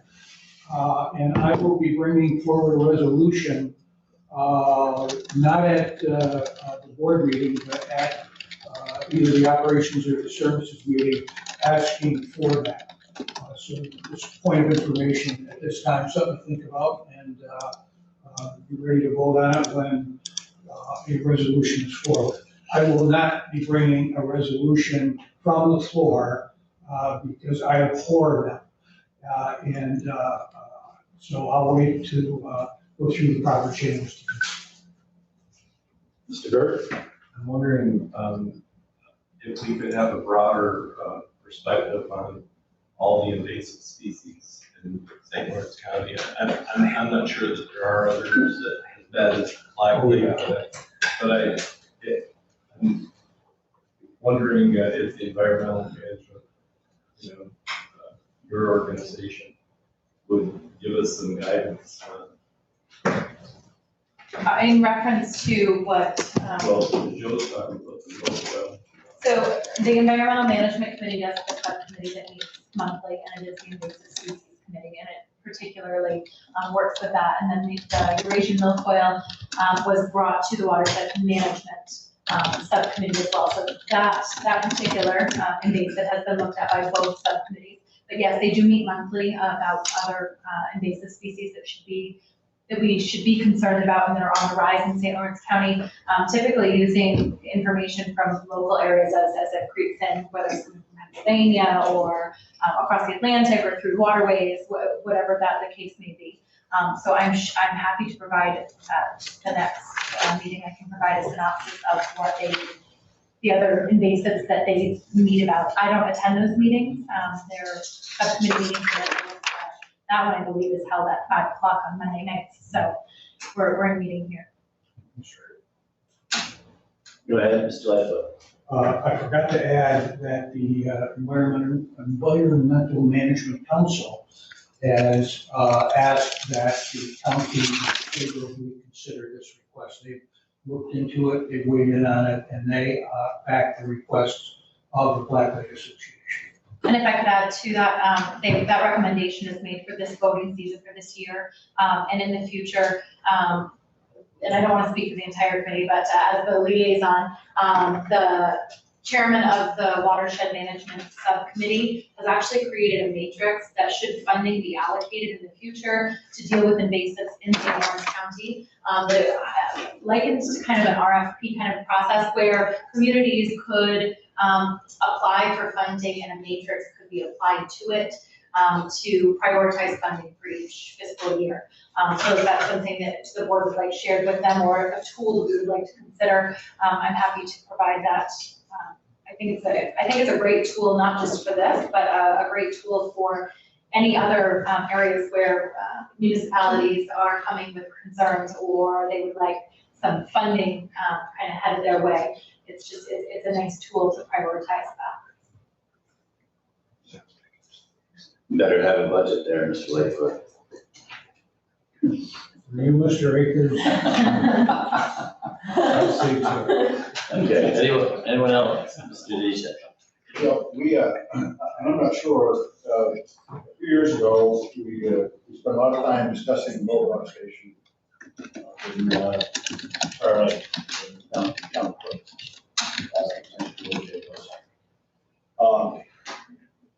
obviously, the invasive species have a huge negative impact on our waterways,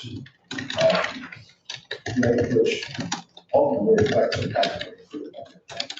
That's tourism.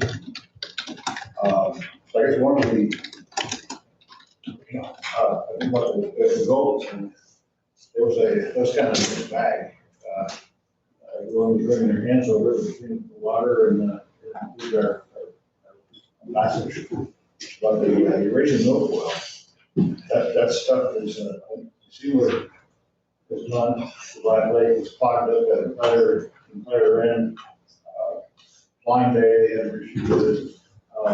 Do we have, is there a boat wash station on Black Lake? On Black Lake. Absolutely. It's on the, Bellbrook Winery is. Yes. It's just north of that, on the lakeside of the road. Right, It's a big state. boat launch. Yeah. But you've got many places around the lake where people can launch their boats. That they don't have to go through that. So I think, I support doing something with it, but I think we need to, if we're really serious about this, we need to put some teeth on we need to do more than just talk about it. We need to find out a way to regulate it and make sure that we follow the rules. It will hesitate. Mr. West? Mr. Lightfoot had said that the association had pursued grant funding. I was wondering, of course, all the agencies are trying hard times. I wonder if the DEC had been approached to see if they have any money for something like that. I don't know about that. Mr. Perkins? Tony hit on what I was looking at. I think the DEC, Department of Environmental Conservation, that's what they're here for. I don't know if that's something that could go on a legislative agenda, try to get money or bring that to the attention. That's huge tourism for us. And it's not just Black Lake. I mean, we start handing out money there, by body of water, Higley, Norwood, all of them, they're all seeing the same effect. It's not just done by boats, it's brought in by ducks, geese, and other waterfowl. So maybe that would be a good thing for the legislative agenda to address that. Mr. Forsythe? I think a couple of years ago, we brought it up for Bass Masters too. Thought we had a boat wash or the responsibility to have a boat wash stuff. It seemed like it was also a parallel priority for the DEC at that time. Remember, we put one down at J&L right across the street. Is the boat wash still going? Yes. It is, okay. Anyone else for old and new business? We do have a need for executive session. Yes, sir. Mrs. Doyle? We do for negotiations, litigation, personnel. Please bear with me a moment. I don't have my list pulled up. For the, no appointments, but it is for the medical, financial credit, or employment history of a particular person or corporation or matters leading to the appointment, employment, promotion, demotion, discipline, suspension, dismissal, or removal of a particular person or corporation. Say it faster now. Sounds quick. Yes. Sounds like a quick executive session. Yes, sir. So a motion to go into executive session by Mr. Bergen, second by Ms. Curran. Any discussion? All those in favor, signify by saying aye. Aye. Opposed? Get it.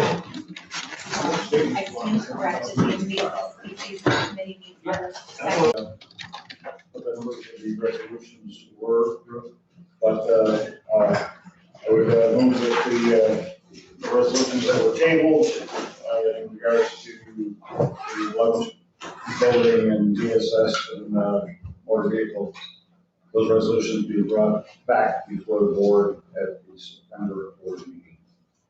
Okay, second by Ms. Curran. Any discussion? All those in favor, signify by saying aye. Aye. Opposed?